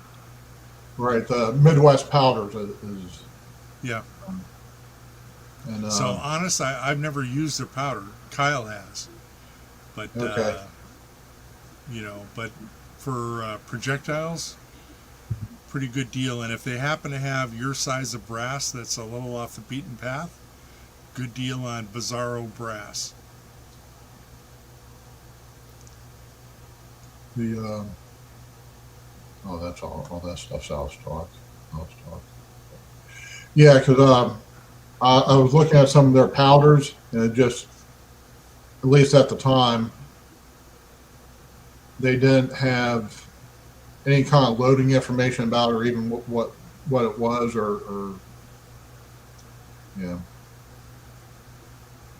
Yeah, there's loading info out there for it, but it's it's usually a blend or something from a name brand for something like when they do pistol powder, it's 9mm NATO powder, so that's like plus P 9mm powder. Right.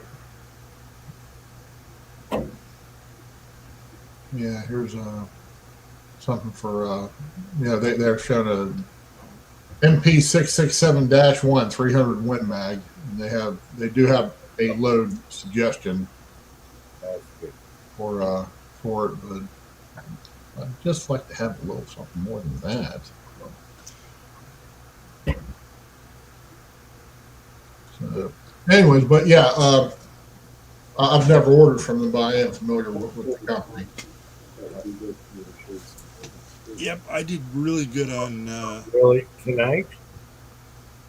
9mm premium mix, No. and Bad boy.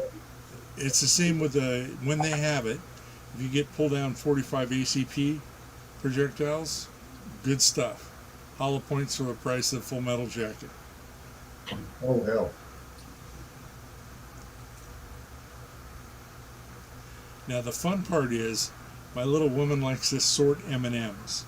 She loves that kind of shit, and I get her like a coffee can full of projectiles and a scale, and she will sort them, and she likes it. So she doesn't have to read anything. She just sorts on a scale. Loves it. I go crazy. It's just cathartic. It's Yeah. I hate to use the term mindless because you still have, but you can just zone out and just concentrate on that. And it's like when I sit there and I watch people turning wood, doing the lathe, turning wood projects, and you just sit there and it's just like you can relax for a few minutes. Yeah, so that turns out good. I'll buy their premium mix. I think they label it as, and then set Sylvia on sorting them. I've got so many now that I don't need them. I've got 20, 30 pounds of 9mm jacketed stuff. From it. What in the frick? I'm sorry. What happened? Okay, Oh my God, I've never seen that before. I stopped watching after last week because it looked crooked to me, like Vegas. Vegas has got this figured out.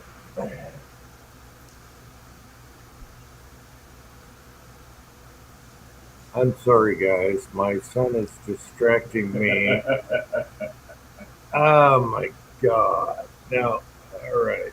Come on, It's cool, but what the hell? I'm sorry, guys. I'm sorry. Are we on camera? Yeah, Chuck we're on is camera, here. so we can't see what he's showing you. No, I can't show you what he's showing me. Jeg is here. Congrats, Seahawks whip. Yes, anything that whips those woke retards. Yes. Thank you, Jag. Good to see you. Now, okay, I'm sorry. I got distracted. My son came out and just showed me a lower that separates in half, to take different mag welds and locks in. So you have half a lower and half a lower. And it takes different. Oh my God, I've never seen. I think I've seen. What the Hydra? What Yes. the hell is that? It's designed to take those coffin bags that are like 60 rounders. No, he says no. No, okay. take any mag well. It's designed to take any mag well. So you can go. It's a truly multi-caliber system. You can change the mag to take AK mags. That is 45, crazy. It's all mags. it's all mags, block mags. okay. All right, any kind of mag, 9, As long as they make 223, front end whatever. they'll do it. As long as they make the front end, they'll do it. All right, I've never seen. He just threw this at me right now. We got to do a video on that. Oh my God. Anyway, it's all dovetailed in. So And then it has. say, yeah. I put this adapter on because it makes it come. Oh my gosh. All right. So anyway, say you have a lower, AR lower, and you have your trigger guard that's only that big. The front end dovetails in and clicks, and you can put any mag well you want on. All right. Yeah. No, like I said, I think I've seen something similar to that, if not the system he's talking about. I've never seen that. Let me grab it real quick to see how it feels. Oh, he says, hold on. He's already got a trigger in it. Just let me feel that. You know, I want to go eat lasagna tonight. All right, I'm hungry. The Seahawks kicked ass tonight. They're done. Just let me feel it, and we can end this. What the hell are you doing now? Oh my God! So I've never seen a lower that's cut in half. An AR lower that's cut in half, and it's actually dovetailed in and clicks, and you can put any magazine in there for any gun, any tattoo. If you want to spot that out. What's the brand? Hydra. Here, let me grab this piece. That's the Stenag mag. All right, that's not a gun, so I can show you that part. Then if you want to take, Let me see if I can blow you up here. then if you want to take 8 king mags. No, it's not. Oh my God, AK mags. All right, we're gonna have to do a video on this. This is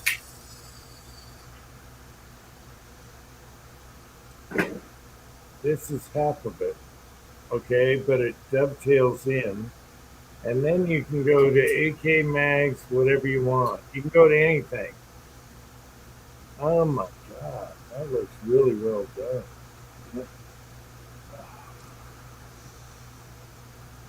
Okay, if you want an AK mags, That swaps out in seconds. yeah. Really. And what the frick, boy? Why didn't you tell me? Why don't you talk to me about this show? That's the Here, time you gave me grab it. about it. Hey, if you film for me like this guy, oh, I wish I could show you. I wish I could show that right now. Oh my God! What's the tricks in it? A Geisy. Geyser? There's a Geisy SSAE. What pistol brace? It's Yours? Well, it's an SBA3. It's one I All have. right, I didn't all right. buy it. But I have the ability to All change right. out the buffer system if I want. It's like this. Where's the picture? A poof? No. A poof? A poof? Oh, it has an arc fire. Jacobite. You're a It has an Jacobite. arc fire force reset. Oh no, not a force. Revisit. No, not a force reset for this.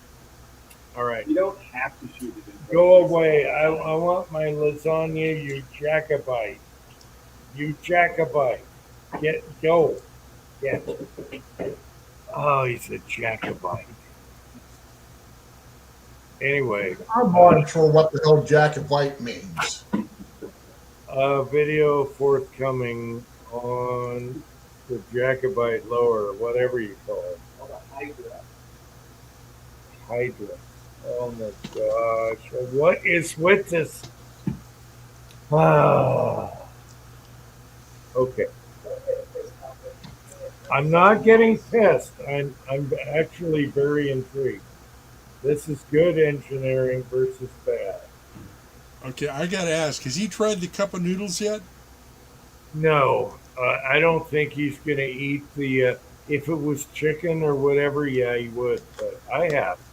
Yeah, I Okay. should mention the cup of noodles. That was awesome, Pat. The bone broth cup of noodles. Pat sent me a case of cup of noodles from Korea, right? Correct? Yeah. And it's way better than what you get here. And the noodles were awesome. It is super spicy though. It'll burn your mouth, at least my mouth. And then Pat said, "No, that's medium."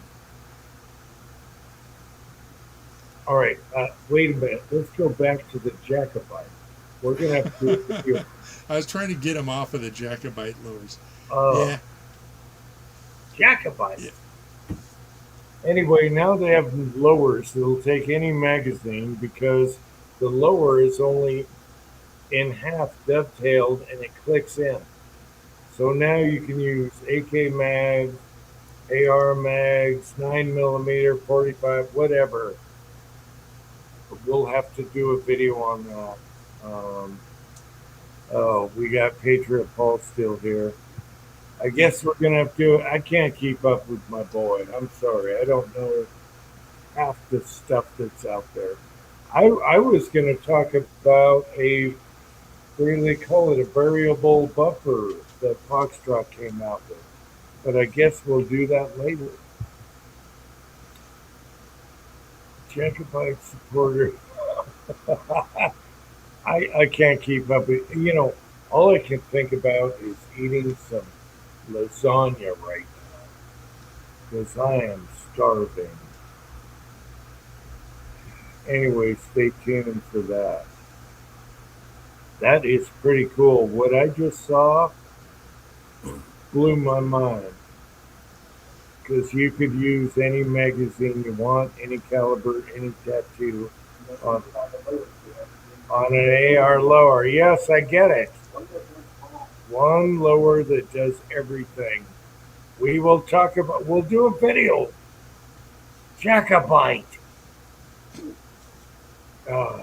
Anyway, someone asked, "What's a Jacobite?"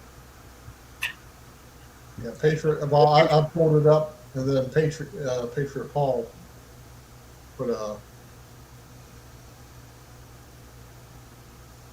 All right, what's a Jacobite? Okay, the British, the stuffy British with their wigs and everything.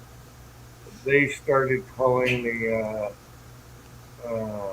the Scots Jacobites Yeah, because because the Scots fought everybody. The Scots were not easy to fight, and the Scottish people fought, and they were Jacobites, and that's why you get Jacobites from these colony wigs here. And they fought back. They were like early, before Americans. They fought back, and that's a Yeah. Jacobite. Paul's got that right. What?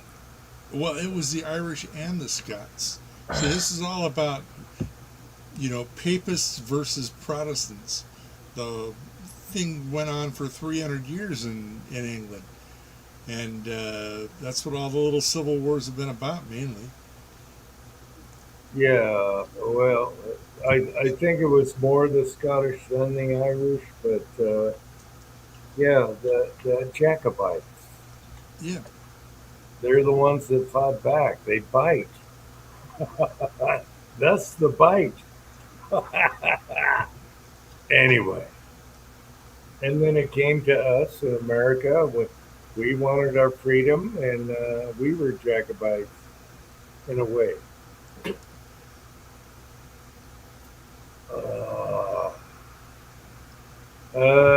Patriot Paul is still saying Irish and Scots. Yeah, I thought it was more the Scots first. Anyway. Well, and then according to what I was just reading, also the Welsh were in there. There you go. I got all those in my bloodline right now. Yeah, same here on my mom's side.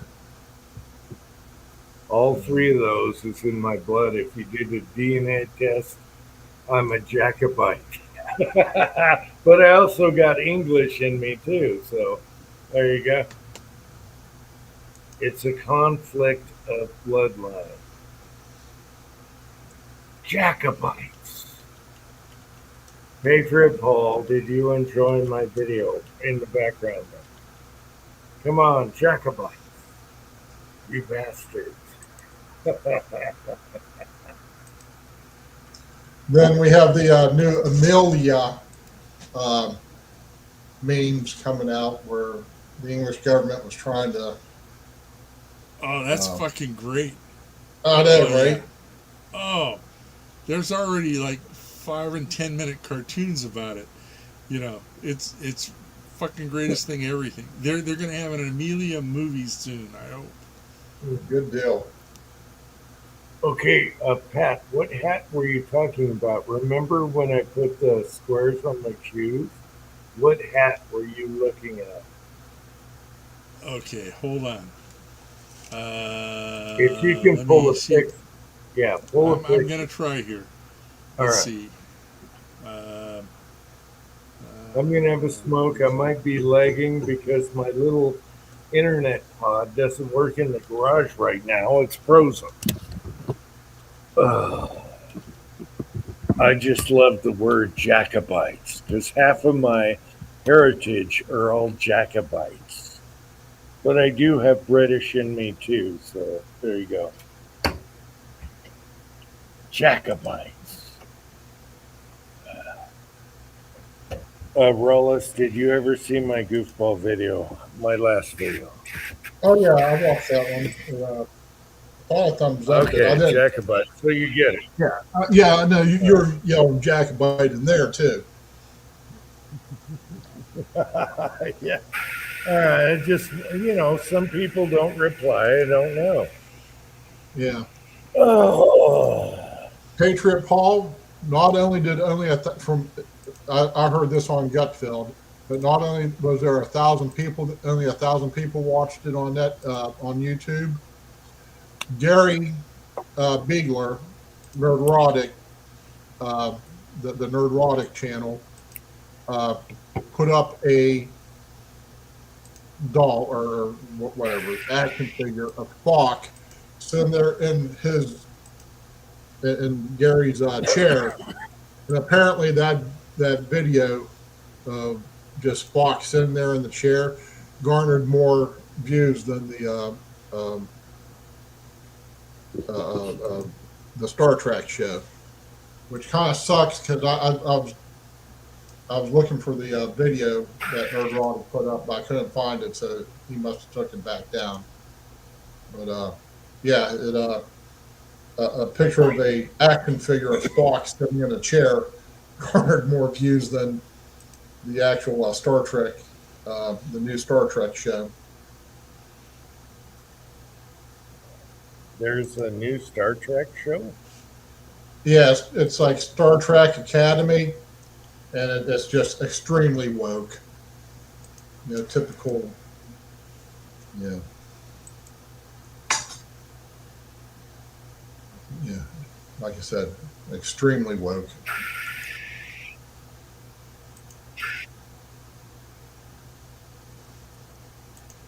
Well, I'm lagging out here in the garage, but Captain Kirk was never woke. If you saw what he did with his women's, yeah, no.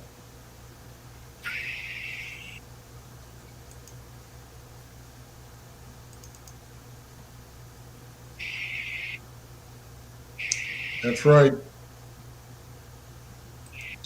All that's just like when Disney first bought Star Wars, everybody thought, oh, this is gonna be great.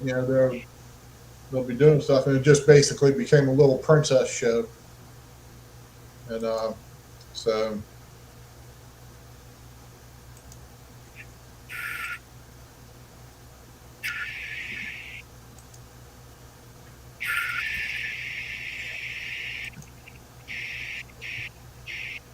yeah, only Hollywood can make lesbians boring and ugly.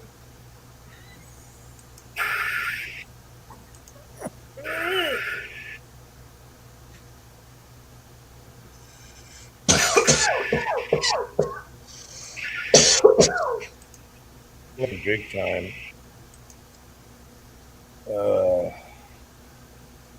Wait a minute. Captain Kirk was never woke. Yeah.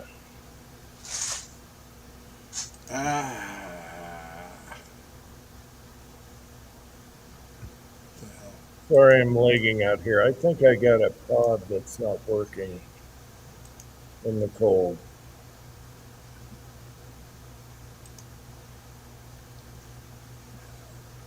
That's right, Patriot Ball. They were all hotties. Captain Kirk was the guy. As far as Star Trek goes, that's all that's the original. I like that. Yeah.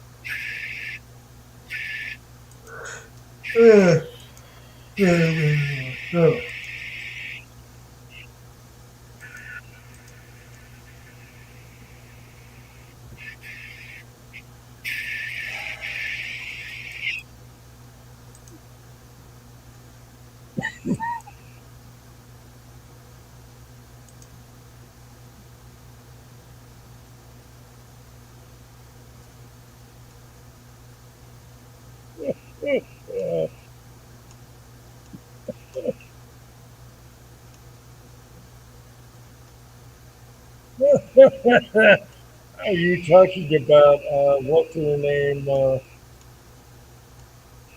What was her name? Oh shit! All right, yeah, Uncle John.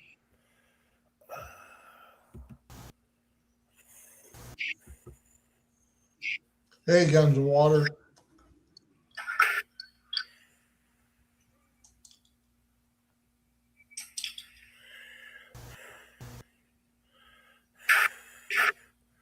I'm lagging out here in the garage. It's terrible. One of my pods went bad.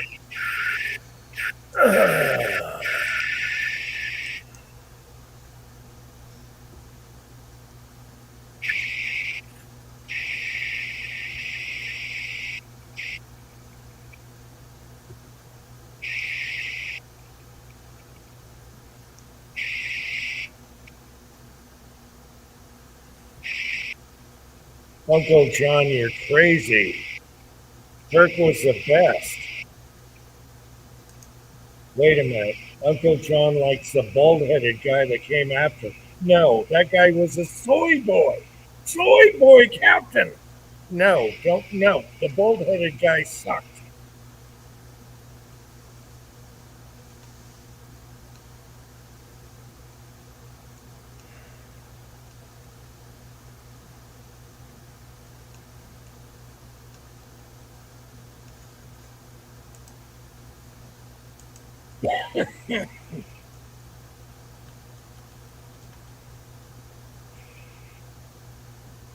Overacted. Well, he overacted. That was part of his part. The original. No, you can't beat the original. I'm sorry. Captain Kirk was the man, just like James Bond. You have James Bond, you got Captain Kirk. Anyone after was a poser, a soy boy. Sorry, Uncle John.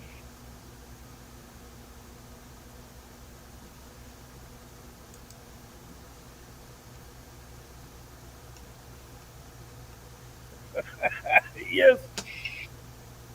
Yes, we did.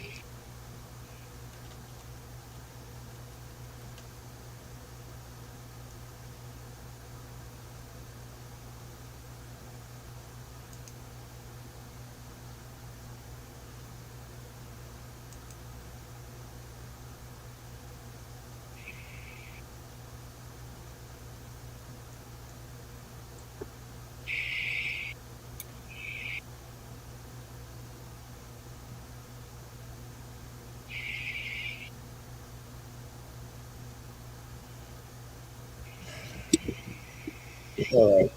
Going back in so I can hear what's going on without lagging.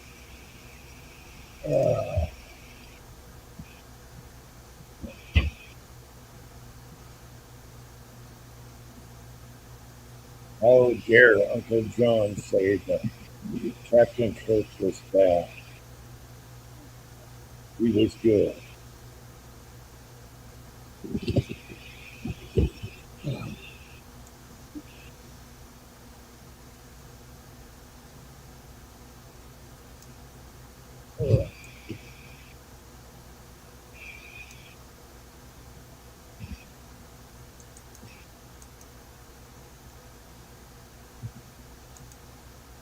Wait a minute. Let me back up. These guys are going crazy now.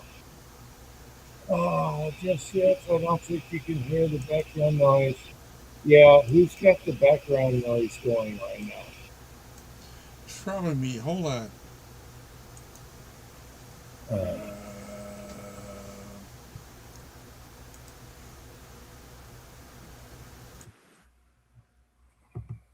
Okay, yeah.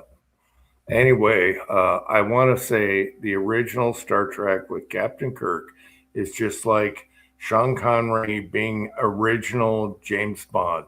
You cannot duplicate it. Star Trek came out with that bald guy, the soy boy. Are you freaking kidding me? That is not the captain. I'm sorry, Uncle John. He was a soy boy, ugly ass motherfucker. And I'm sorry, Rollis, if you have a shaved head. It has nothing to do with shaved heads. It's about the soy boy captain that came after Captain Kirk. I'm sorry. He's not the same. James Bond. There's only one James Bond. There's only one captain in Star Trek. I'm sorry, and that's the way it goes.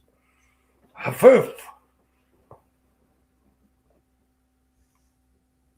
I can't hear anything, so can you guys hear me?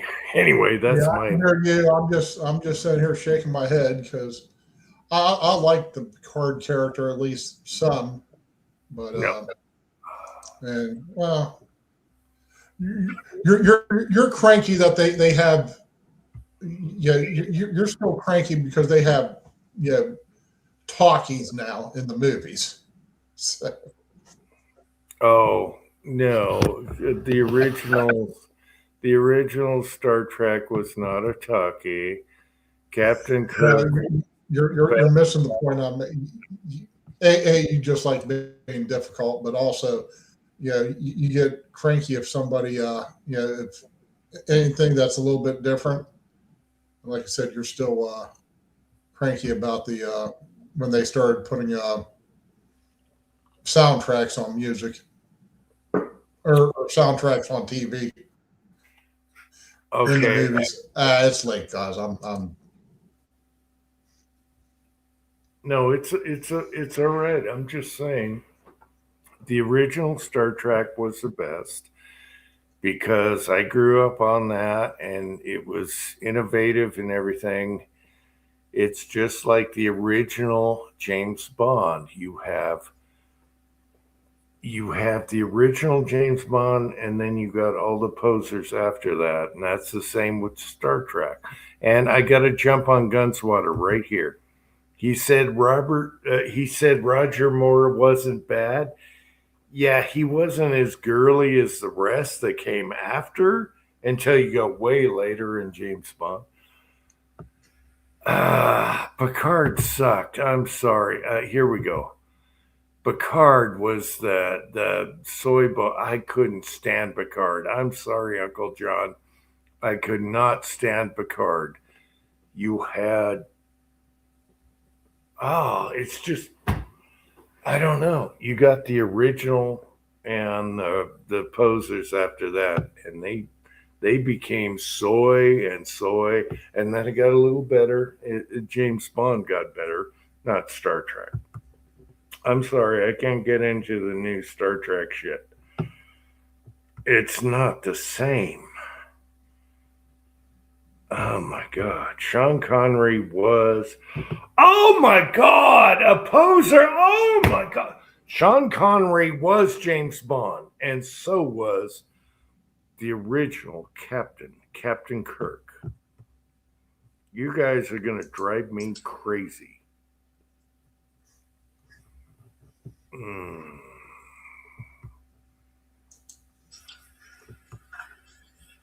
All right.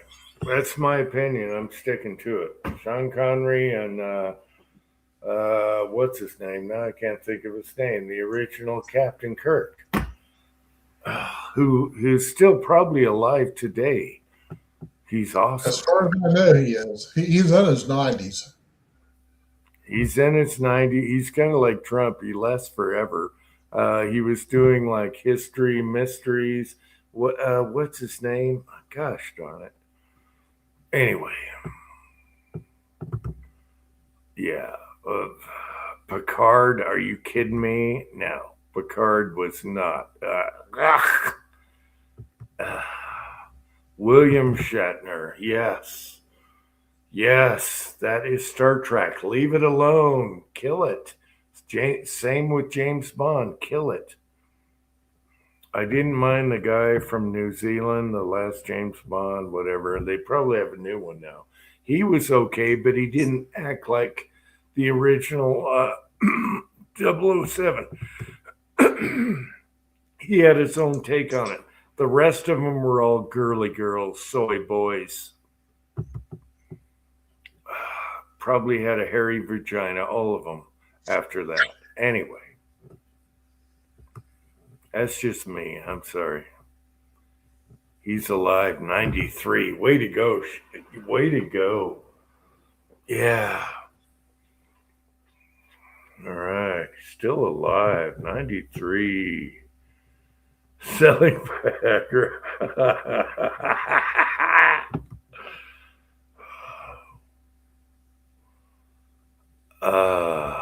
Yes. Man, we could go forever on that.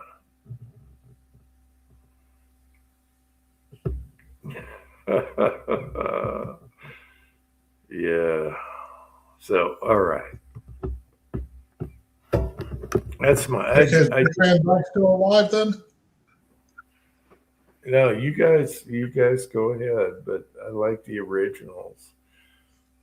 Yeah, no, Patriot Paul says Dick Van Dyke is 100, so it sounds like he's still alive also. Oh my God! What about his brother, the banjo player, Dick Uh, Van? What was his brother's name? He played the banjo. Anyway, wow, Dick Van Dyke is still alive. Oh my gosh. Jag is trolling with the plane. All right. I love you, Jag. All right.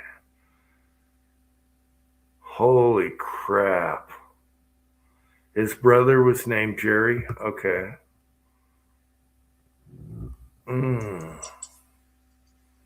I used to watch the Dick Van Dyke Show when I was a kid. Right.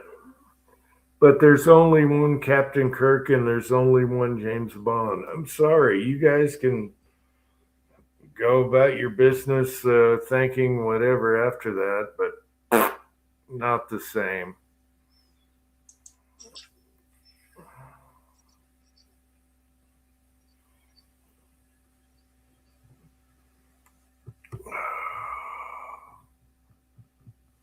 Okay. Well, interesting. The things you find out on live chat. Tattoo and fantasy. What? Okay, the guy that played Khan in the original Star Trek, Rockstar. That guy was an animal. He was super testosterone. The guy that played the original Khan. Oh yeah. What was his name? I can't think of it right now. Geez. Anyway, he was awesome. The original Khan, and they did 1, 2, and 3 on that. They did a movie with him. He was awesome. Yeah. Full of testosterone.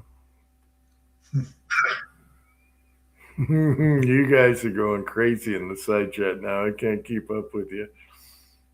All I can think about is eating some lasagna. Ricardo Montalban. Yes, he was awesome. Ricardo. Yes. The original, oh, hell yeah. All the women just sucked to him like a magnet. Yes, they knew he had testosterone. You remember those early episodes. All the women were like sucking to him like a magnet. The Wrath of Khan. Hell yeah. Yes. Khan, baby. Full testosterone. Beat him off with a stick. All right. As far as the other captain, whatever his name was, the bald guy, no. Yeah, the soy boys beat him off with a stick. Yeah. All right. Anyway, Jim likes Con Mullen. Yes. Man, I'm going to have to go watch the old Star Treks now. I got my juices flowing for that. And they're probably on YouTube. I got to watch the old Star Treks. As far as I know, unless it's pirated, all the Star Treks are still on Paramount Plus. And that's the only way you can get them. Used to be you could watch them on Netflix.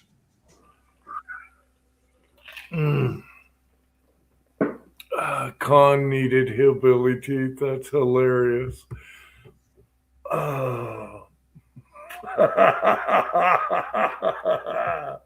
Pat, you're hilarious.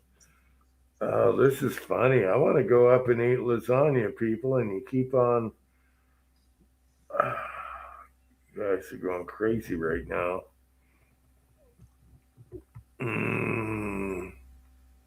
But yeah, to me, original Star Trek, original James Bond. Leave it alone. Don't try and no. You guys love giving me shit, though. That's fine. I like that. It's all right. I can't believe that Captain Kirk is still alive. He gained a lot of weight and everything, and then he lived forever after that. So I'm going to have to go back and see who's alive on Star Trek. You guys know that Sulu was a ladyboy. You all guys know that Sulu was a ladyboy. Actually, he wasn't a lady boy. He was just queer. Lady boys are trainee, thigh trainees. Yeah, Not Sulu's that still I've ever alive. seen any on RedTube or anything like that.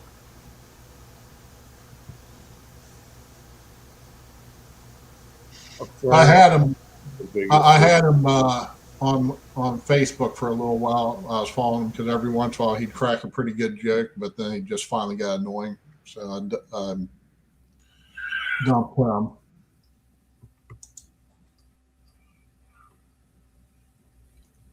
Wow. Okay. So Scotty is dead. You know, beat me up, Scotty. I like Scotty too. And the doctor was also a lady boy. I think Dr. What was his name? The doctor? I think he was a lady boy. Anyway, he had a lot of lady boys in a 60s episode there.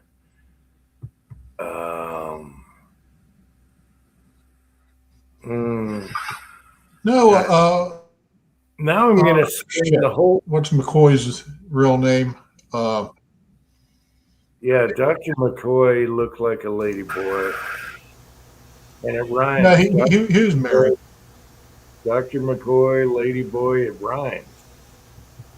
I don't know. Yeah, but all the queers back then Yeah. were married. No, he was married. Yeah, that doesn't mean nothing from back in the. I back know. in the 60s. Yeah, I know. Rock Hudson was married too, I think. Yeah, Rock Hudson was married and he was a lady boy. Definitely. All the girls loved him. Yeah, Rock Hudson. There you go. My favorite movie is Giant with Rock Hudson and James Dean. You guys got to watch that movie, Giant. That is a classic, and it has to do with oil. Now I'm gonna. I've seen it a while back.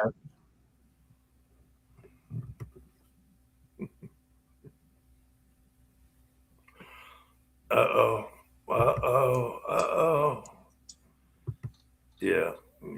You guys, if you haven't seen the movie Giant with James Dean and Rock Hudson, classic. That's a great movie. But now I'm going to have to go research Star Trek tonight. As if I don't have enough to watch. Laying in bed doing nothing after a whole plate full of lasagna. Okay. All right, let's blow up Pat. What the hell is this?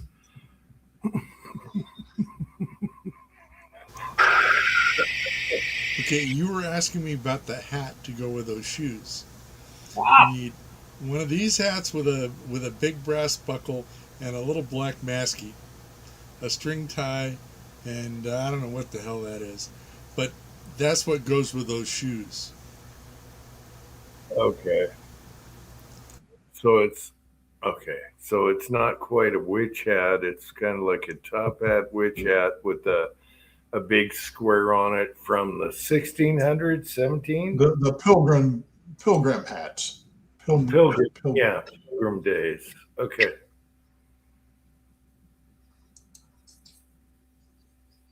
Fucking hilarious. Some people are going to say, what the hell are these guys talking about? We all get it. We get it. The ones where Spock is in the heat and fighting Captain Kirk was my favorite. You gotta love Spock also. Yeah, you gotta love Spock. I gotta go watch the old episodes of Star Trek now. I grew up on that shit, and that series failed. It failed. It was like, no, we're not gonna. It's garbage. And then the people started watching it, and they're like, no, no, yes, we want Star Trek, and that's what happened with Star Trek. And they got their second wind, and that's when they caught on. After it was all done. Yeah. No, Spock was awesome. All of them. Sulu was a girly boy, but now we know. And what was the black girl on the computer all the time? His right hand man, her woman. What did they call her? Come on, guys. I loved her also. Uhura. Okay. Yeah, loved her. Yeah, she was awesome. So, yeah. Star Trek was great. They had the future, every ethnic group was involved, and just total mayhem. It was awesome. So, Uhura? I thought that was a Bruce Lee movie, Uhura. No. Anyway. Yeah, in a Bruce Lee movie, there's a O'Hara. O'Hara. Okay, so that was different. All right. You can fact check me, and you'll find out a Bruce Lee movie had a O'Hara in there. All right.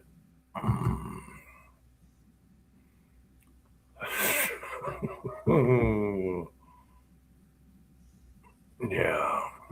All right. Thanks, guys. Now I got to go back and watch Star Trek. You bastards. I grew up on that stuff. You couldn't wait till the next. Yeah. Okay. Uhura was in either a Bruce Lee movie or what was it? Uhura. Mm.